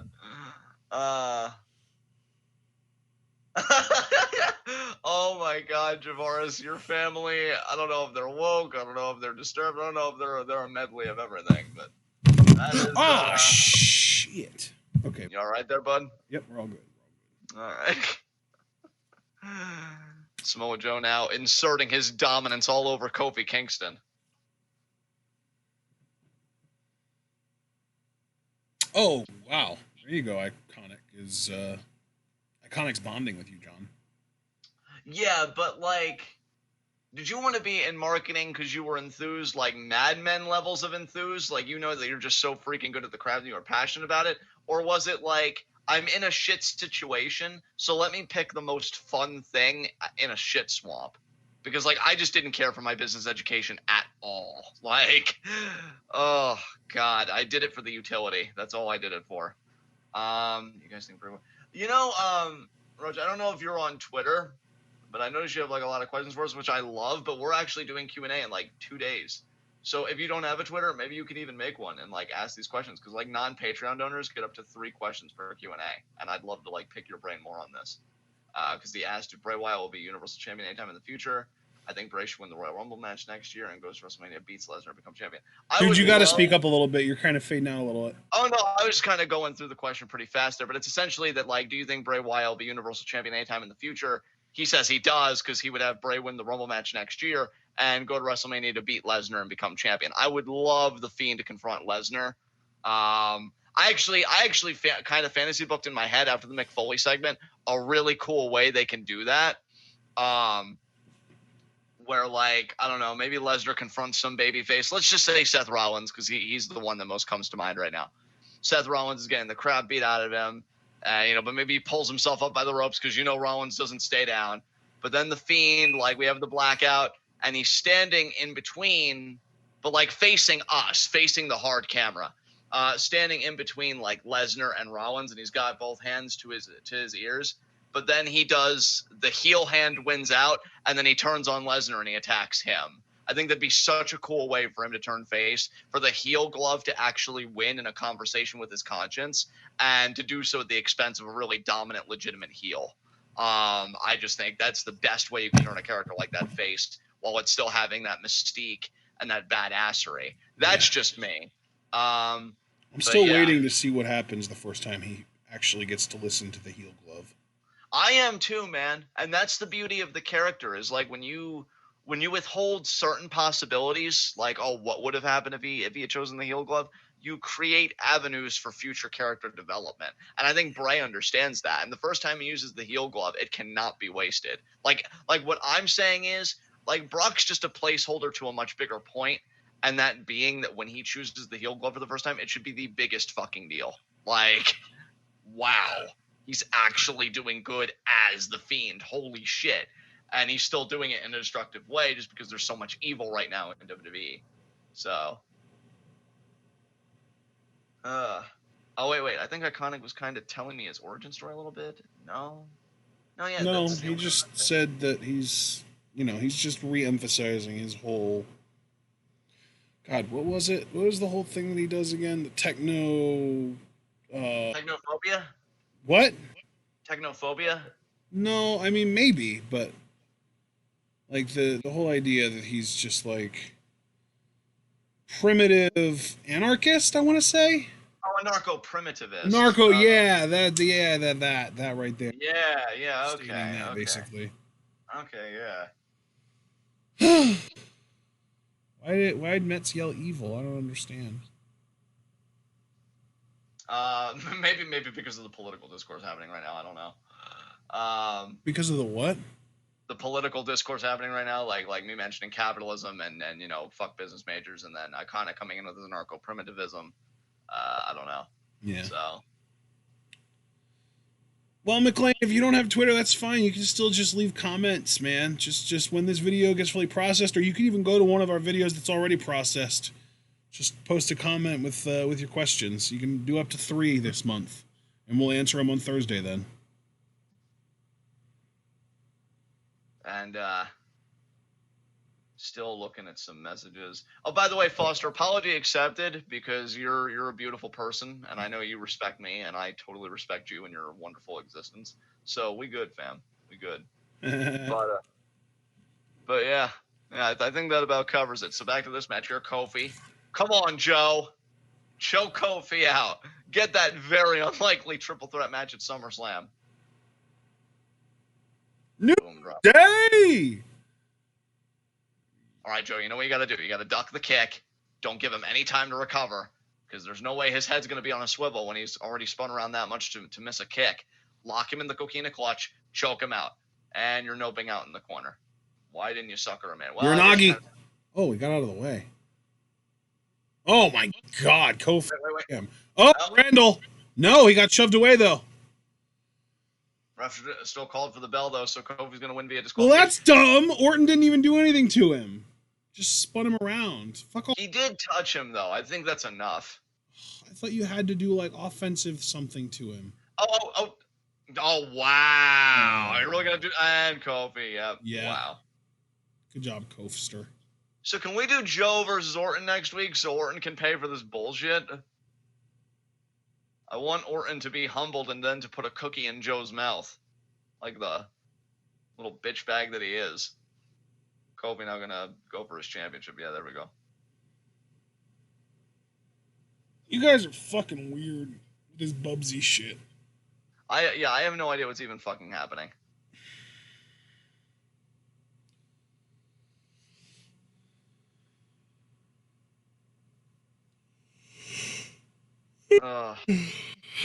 My goodness, I am a yawny boy today.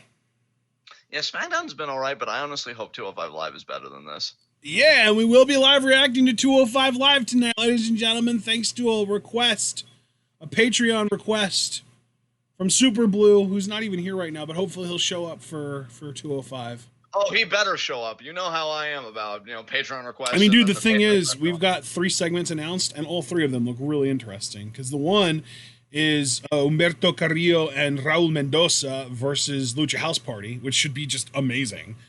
And then we've got Drake Maverick and Mike Kanellis doing their contract signing, and the main event, which is Gulak versus Isaiah Swerve Scott, which should just, again, be fucking amazing. So Super Blue did us a favor, I feel like, tonight. Yeah, for sure. And I'm actually surprised to see Balor here.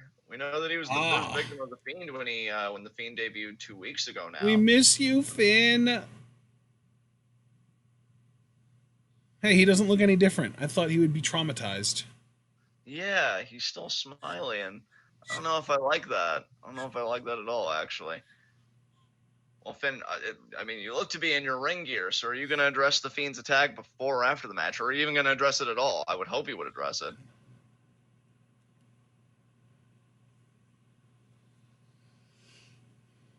Okay, so Tom Phillips just said that he was shockingly attacked by the Fiend Bray Wyatt. So now they're calling him the Fiend Bray Wyatt. Right. That's kind of almost unfortunate, I want to say. It's like, pick one. You can't be both.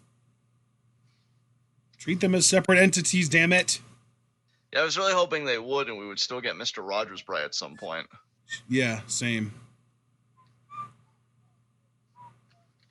A beautiful day in the neighborhood. A beautiful day to beat up my neighbor. Wow. At least in Bray's mind. Speaking of, has anybody seen the trailer for that? A Beautiful Day. It's either A Beautiful Day in the Neighborhood or A Beautiful Day for a Neighbor with Tom Hanks as Mr. Rogers. I actually saw the trailer for that. It doesn't look half bad. It's called... I think it's actually called Won't You Be My Neighbor, but let me look it up. Oh, no, you were right. It's called A Beautiful Day in the Neighborhood. Oh, nice. Oh, damn! They really got Tom Hanks looking like Mr. Rogers. That's really cool. Wow. They did a hell of a job with, like, the makeup and stuff. They really did, man. They really did. That's crazy. Damn. What? I forget. What's Mr. Rogers' first name? Fred Rogers. That's right.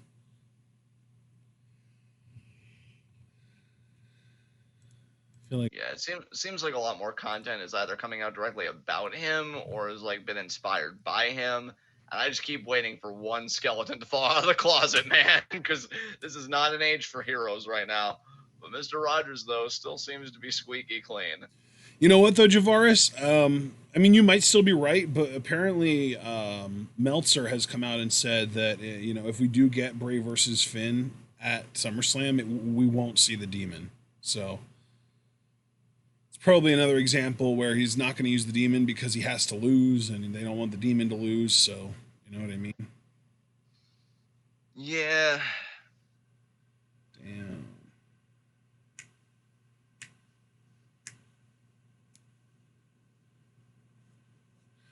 Hypothesis, what are you even doing? I feel like you're doing a bit that like maybe one or two people in chat get.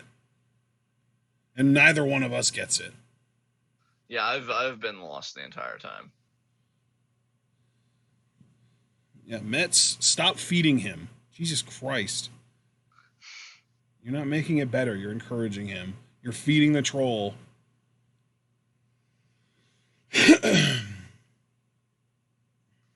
Oh, Domino's. God, Domino's is such trash.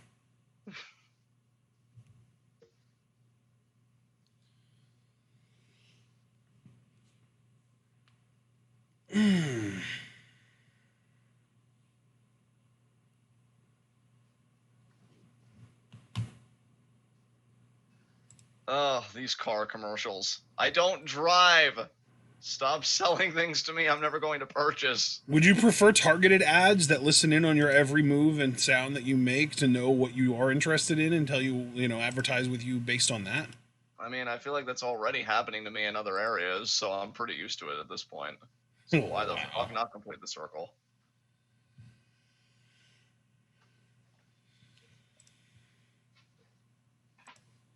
By the way, dude, did you hear we're getting Allen versus Janela versus Havoc in a three-way at All Out? Oh, wow. Darby Allin, I mean. Darby Allin versus Joey Janela versus Jimmy Havoc. Yeah, it's pretty cool, man. That should be insane.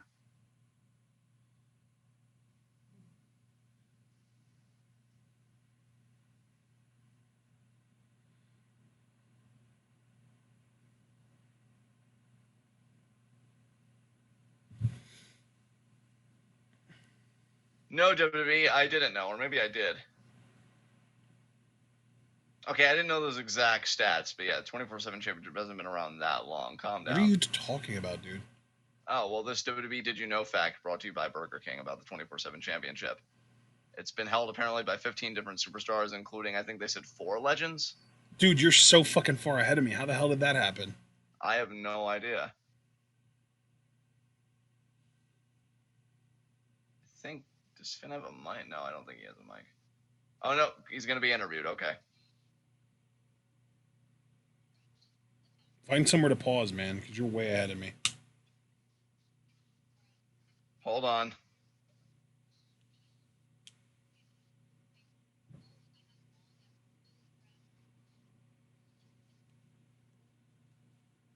Okay, when they pan to the video package, let me know. Okay. Finn getting attacked by the Fiend. Because I'm looking right at Finn, and it says Raw 8 days ago, so he's standing in the center of the ring.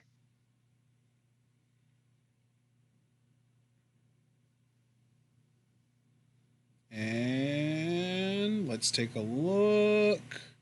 Raw, 8 days ago. There it is. Boom.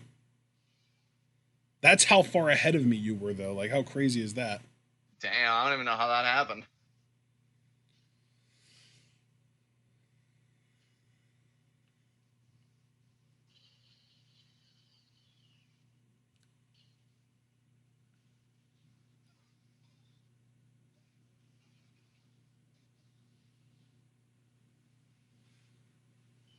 You know what, Mark? You get partial credit, because I believe you.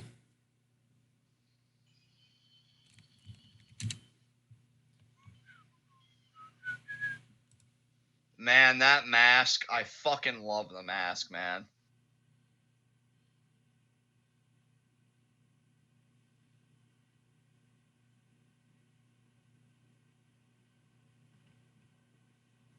Holy shit.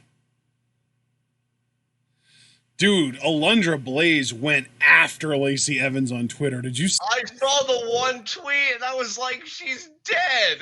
That's Holy shit. Did she keep going after her, dude? Was there more than one? I'm just looking at the one about she failed in the military, lives in a portable trailer, drags her kid and husband around.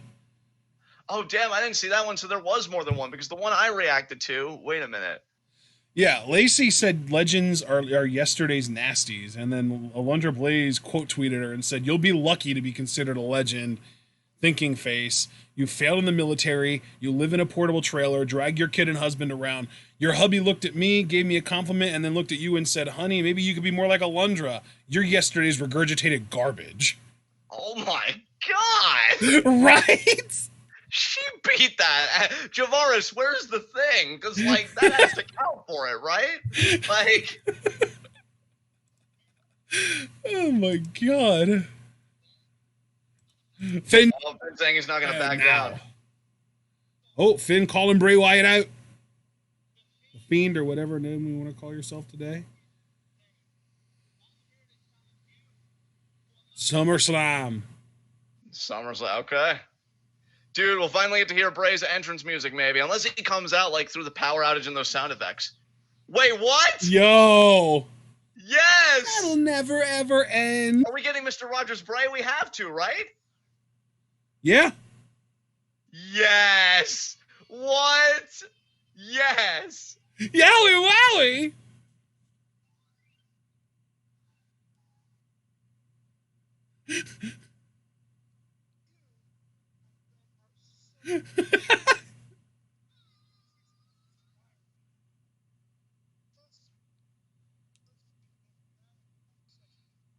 Oh my god, they're fans of Finn's.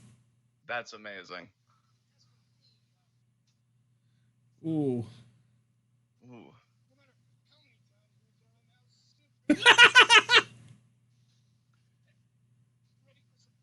What's the big news? Big news. The Fiend?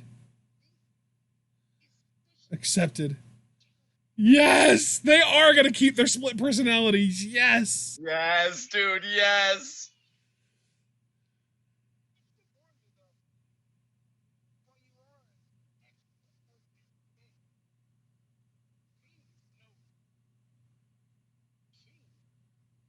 Fiend is an abomination.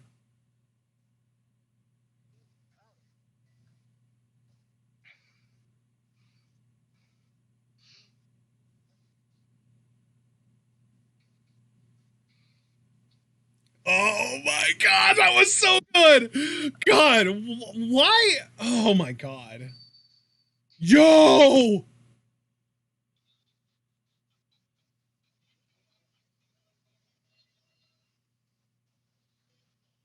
What?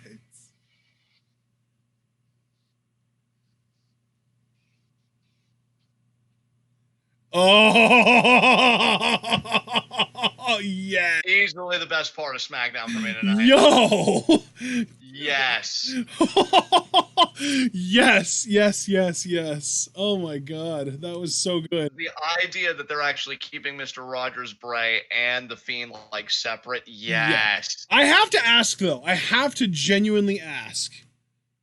Yeah. Why is it that professional writers whose only job is to write compelling stories do worse than the wrestlers who also have to worry about putting on entertaining matches in the ring when they come up with their own storylines and promos? I don't know, brother, but I am so happy Bray has creative control. Dude, and it's so clear, too, because commentary has been saying that The Fiend and Bray Wyatt are the same guy, and Bray is the one drawing the line like, no, we're different people, we're different characters. And I'm going to go with Bray on this one so that I can continue to enjoy it. Yeah, like, commentary's trying their best to ruin this. And the thing is, I don't even blame commentary, because we all know who influences commentary. Vince is in their ears.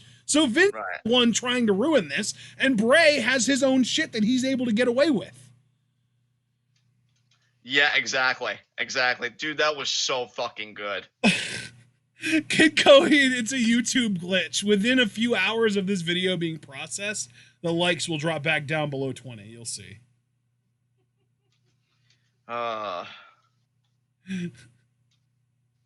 Dude, I'm so happy that Bray personally, who fucking matters because he made the character, this was his interpretation. It's exactly what we wanted. Oh my god, that was so good. Sean, if it was Demon versus Fiend, you might have an argument, but I don't think that Finn is going to use the Demon.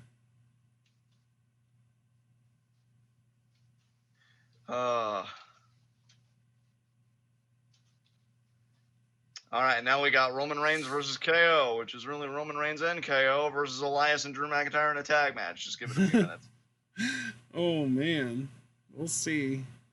This fucking movie, man, this Good Boys movie is really weird to me because it's like 12-year-old kids, but it's like rated R. And they like fuck with a sex doll and they like spy on people and like it just makes me really uncomfortable. And then you see that it was made by Seth Rogen's studio and it's like, wow, this is going to be fucked, isn't it? Yeah.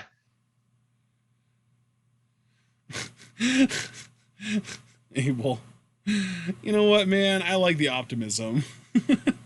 I do too, man. Abel, you're too pure for us. I love you. For us? How about for this planet? Dude, right? Dude, I kind of want Adam Cole and Abel to make contact, but I don't know if we'd survive. Kind of scares me. Oh my god. Someone posted the Sonya Mandy promo.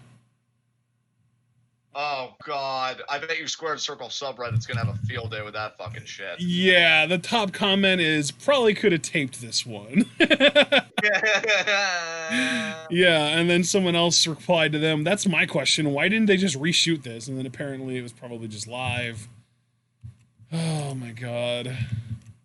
So Fuzzy Wuzzy Moo Moo, who's actually like one of my favorite posters in Squared Circles, he's the one that posts all the GIFs and stuff from like the New Japan matches and stuff like that. Right.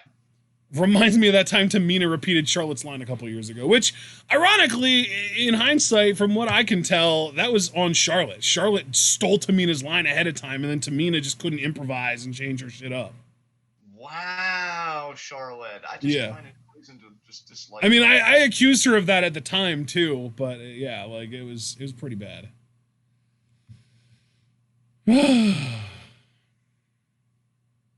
Yeah, and if you go on Bray's Twitter hypothesis, he even said, I'll forgive you when it's done, brother.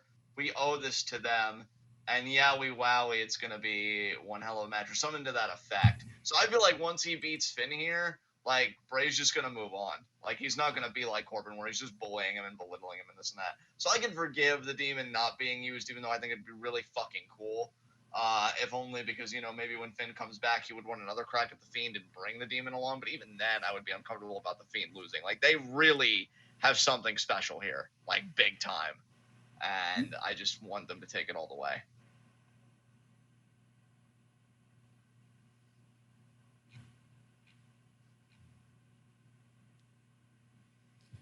Oh, here we go. 24/7 recap from last night. Man, is it just me, or is SmackDown kind of starting to drift into pre-brand split SmackDown territory where it's like you'll get some original content, but it also serves as primarily like a Raw recap show?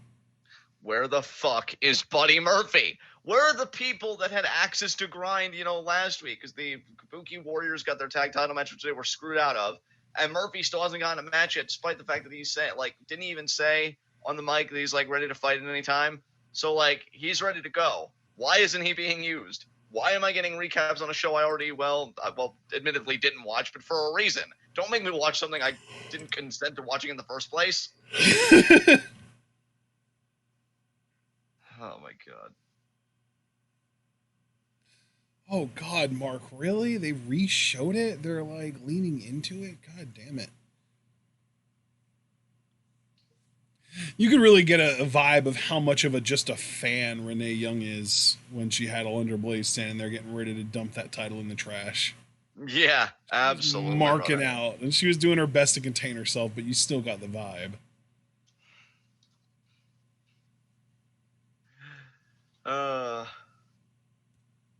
it's funny because Alundra seemed so awkward last night talking, but her Twitter game, if her Twitter game was like her promo game, Jesus Christ, she'd still be winning women's championships today. Yeah, her God promo, damn. her promo that she cut last night was fucking awkward too. Is it?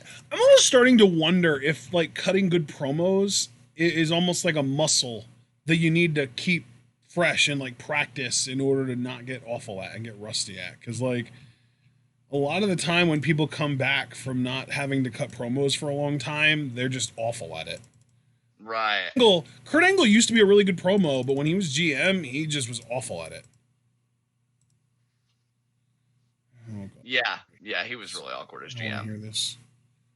Oh my god, no, I had my headphone in for a brief second because I felt like Charlotte was going to maybe drop a bomb about her getting the title shot at SummerSlam, but I just can't handle her talking.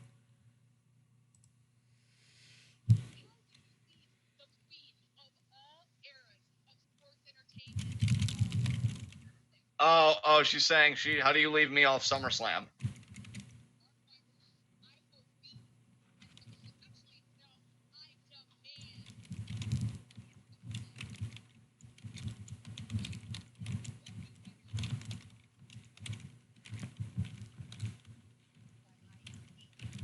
Oh, wait. Oh, this is interesting. So, Charlotte wants a SummerSlam match, but it seems like she doesn't care if it's a championship match or not because she said my opponent's going to be better than Ember Moon. So I wonder what they're setting Charlotte up for. Oh boy. I really only care because of the opposition. Like, who would her opponent be? And Shane's music hits, which means that was the last chance for any Kabuki Warriors. So despite their outrage of being screwed last week, no television follow-up. These guys get more time together, the four of them, Iconics and Kabuki Warriors, at live events, which, don't get me wrong, is cool for them and the fans that attend them. But the television audience, like, Jesus Christ, like, I don't even think I'm being biased here, and I always admit to my bias ahead of time. Kyrie really was one of the most beloved NXT acts they had down there. And you brought her up for fucking this? Jesus. Like, and admittedly, I blame myself because even I wanted her called up, and you knew that, because I felt like she did pretty much everything that there was to do. But goddamn, and I even wanted her on SmackDown because I thought they'd use her more than Raw. I can't believe. Oh my god. It's awful. Oh, here's Shane again. God, I'm really starting to see Kevin Owens' point. I mean, I was to begin with, but goddamn.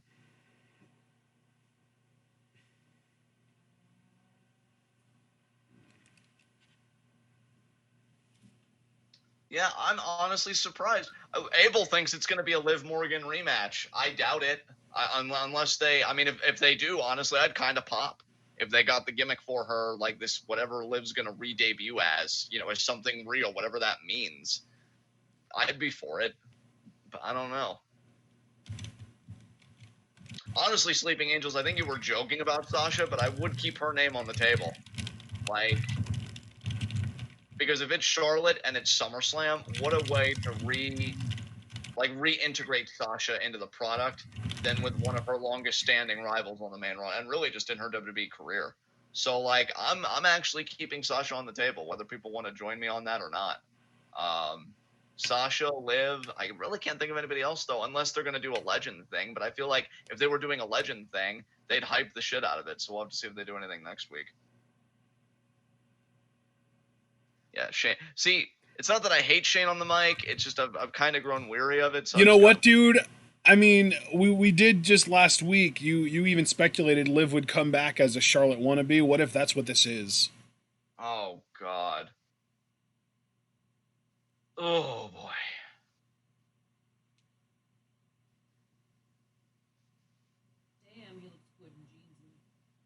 Apparently, WWE just trademarked the name Shorty G. People necessarily think that that is Liv. Oh God, yeah, Mark. I guess, but like Charlotte's a heel, and so is like. I don't know. To me, the two biggest front runners for Charlotte's mystery match are Liv and Sasha, because I could, Liv is definitely a babyface, and I would assume she would stay one. And Sasha. Can you imagine if they brought Sasha back just to fucking lose to Charlotte? God damn it. I hope they wouldn't, dude. They couldn't be that dense, right? No, of course they could. Dude, Shit. Do you really need to ask that question about WWE? No, because I mainly just answered it seconds later. But yeah, like, Oh, wow. They're making it an easy decision to keep my headphone out for this commercial. Hooray! They played Brie Bella's theme song. Ew. I had to hear. Unless you have the actual clucking chicken to start, it's trash. Buck, buck, buck, buck, buck, buck, buck. Exactly. This is the chicken we saved so that I could record the beginning of my entrance theme. Yeah, Mark Schoeneman, that's why my third guest was a legend of some kind. It's in Toronto, Trish versus Charlotte. And I completely buy that. For fuck's sake, Scott. It's on the table. Oh, no, Yeah. dude, I want you to know, I'm not trying to say that you're wrong. I just hate it. Yeah, no, Mark, that's an excellent point. Because Yeah. I only nebulously said legends. He committed to a name, and that's the Yeah. best name I could think of. Yep. Wow. I think Mark won. Yeah, I don't think it'll be Sasha after all. Unless she was going over. I think Sasha's done being mistreated. So it's like, okay, so what am I doing when I come back? Okay, well, we thought you could do the job against Charlotte. Again, yeah. How can I put this delicately? No. Walk out. Oh, and maybe even a bigger crime than no Buddy Murphy and no Kyrie, which, you know, if I'm saying that, it must be serious. No Daniel Bryan tonight. What the fuck? God damn it. Did I wound your soul? The only I'm thing sorry. worse than no Daniel Bryan is when they advertise Daniel Bryan and we still don't get him. Yeah. Which, yeah, they even teased it. It was part of their preview, the Planet's announcement. You fucking liars. Yeah, dude, like, if you go to WWE.com and you pull up the SmackDown Live thing for today specifically, one of the things that they were listed, that was listed as, like, something that was supposed to happen tonight was, you know, it was a question, so obviously they were teasing that it might not happen, but it was, will Daniel Bryan make his announcement tonight? Obviously the fuck not. I don't like being lied to. I mean, I get cards subject to change, but like, That's like Meltzer even said something recently about how like WWE and AAA seem to be the only two promotions in the world, at least mainstream, that think it's still okay for you to advertise something and then not deliver on what you advertise. right. Yeah, Foster, I know, man. They are building to something. I don't know what it is either, though, man. It's like, I don't know. A part of me wants him to go after Brock, but then like another part of me wants him to turn face and try and build his way back up to the top from the bottom as a face. And then like, I just don't know. I don't know. Maybe like a part of me believes, not necessarily wants, but believes that he is going to quote unquote reinvent himself by trying to elevate something else, and in this case the cruiserweight division, and go work 205 Live for a few months. Like, I just don't know.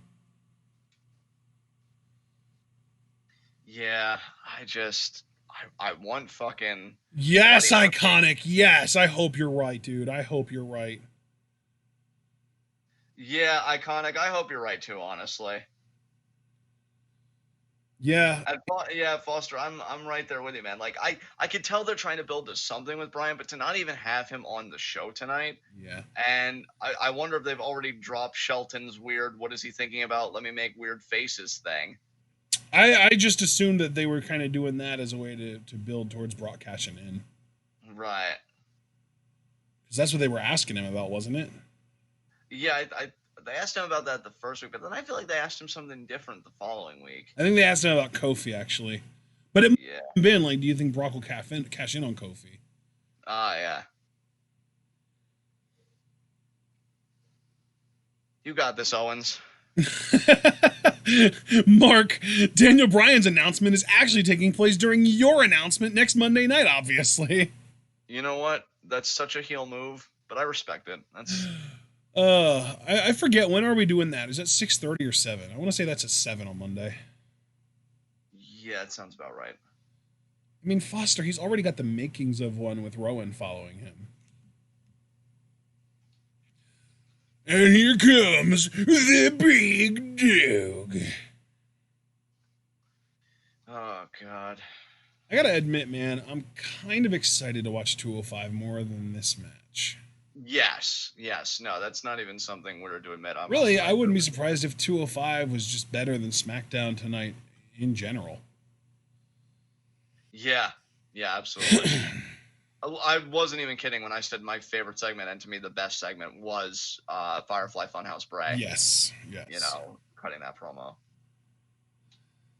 Kid Coheed, I really wish you would stop speculating because you're putting things in people's minds. I just want to be clear. This isn't like a lifestyle announcement. It's a content announcement for the channel. Yeah, we appreciate the hype, but good things come to those who wait. he was the one that was making all these weird ass like speculations in the first place too. I remember he was like, or was it? Here he said, "Me and John aren't friends, and we haven't been in a while. So here's the Lex Man as the new co-host." And then when I said no, he was like, "Oh, so face cam, so we can see those sweet faces." It's like, dude, you're throwing out all kinds of wild speculation, and it's not really helping anyone.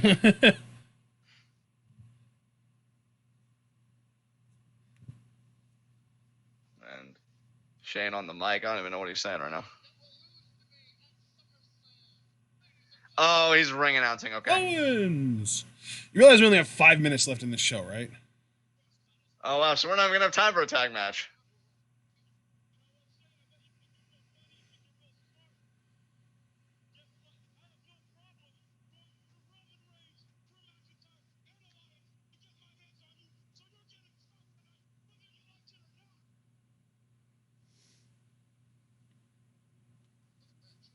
Oh, God. Fucking Roman with this pride shit.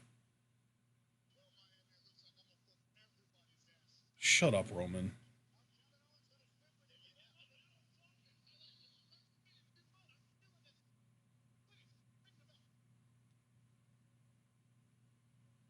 We're Drew right now. Oh, Elias. He's so perfect. That's all right, Dark Horse. You only missed everything. Yeah. You really didn't miss much good, though.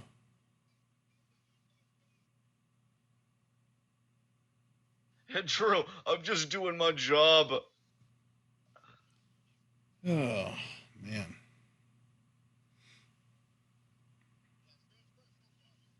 What is the crowd chanting? Let's go, Roman. Well, it sounded like they were chanting, "We want someone."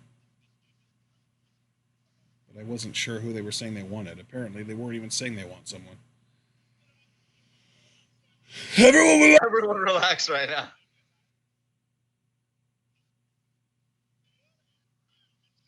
Continue, he says. Oh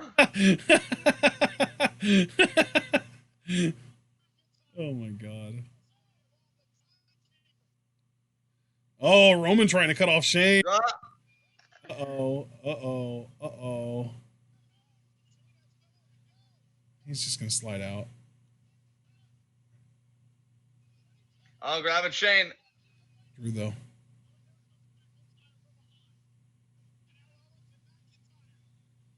Oh, there comes Levi Elias.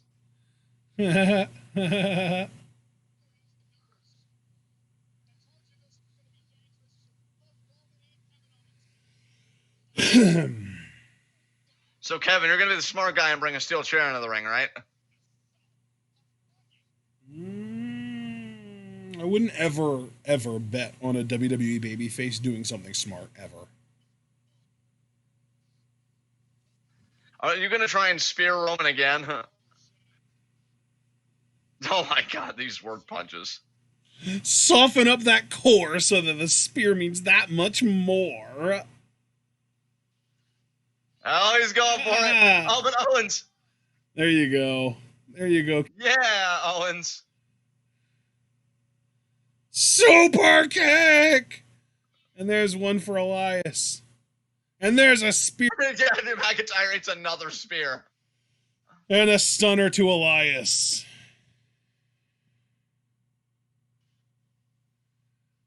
Oh, and Shane's living his up the ramp. He got caught up too by Roman. Oh, he's about to get stunned again. He's gonna turn around into he's gonna turn around a Superman punch. And there's a stunner. Shane takes one hell of a stunner, though, doesn't he? He does. Wow, Dragon Man. I'm glad I didn't see that. It would have triggered me. That's really bad. Oh, man. Oh, we got one more time chance. You know they're going to do it, too.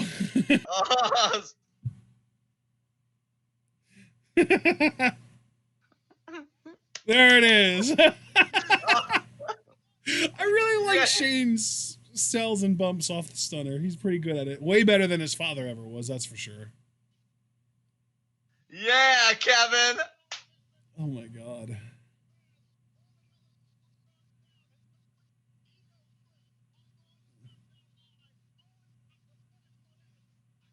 Well, that was fun. That was a fun end of the show, yeah. I'd say that in Firefly Funhouse again. Well, Firefly Funhouse Bray specifically. Best parts of the show. Yeah.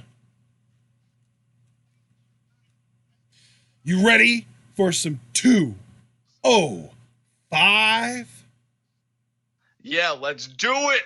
All right, excellent. I'm going to actually do an outro here and just kind of send us out so that we can start the new event for 205. I already have it made, so if you guys want to hop on over there, you can join us. But for now, we are going to end this, and we are going to see you guys over at 205. We hope that you all enjoyed, and we will see you for 205. Remember to like the video, subscribe to the channel if you're new, click the bell icon to join the notification squad, follow us both on Twitter and on Twitch, like our Facebook page, buy our merch on Teespring, donate to our Patreon, and share this video and this channel with all your wrestling fan friends. And of course, 205 coming up, NXT tomorrow, Q&A on Thursday, and we've also got G1 tomorrow. I almost forgot about that. That'll be at 6 p.m. Eastern time tomorrow evening, though, right before NXT. So we'll be able to transition from G1 into NXT the same way that we're transitioning from SmackDown into 205 tonight. But then, yeah, Thursday is Q&A, and then again on Saturday will be G1 again. So should be a lot of fun. We'll see you guys there. But, of course, you've got to remember to stay tuned.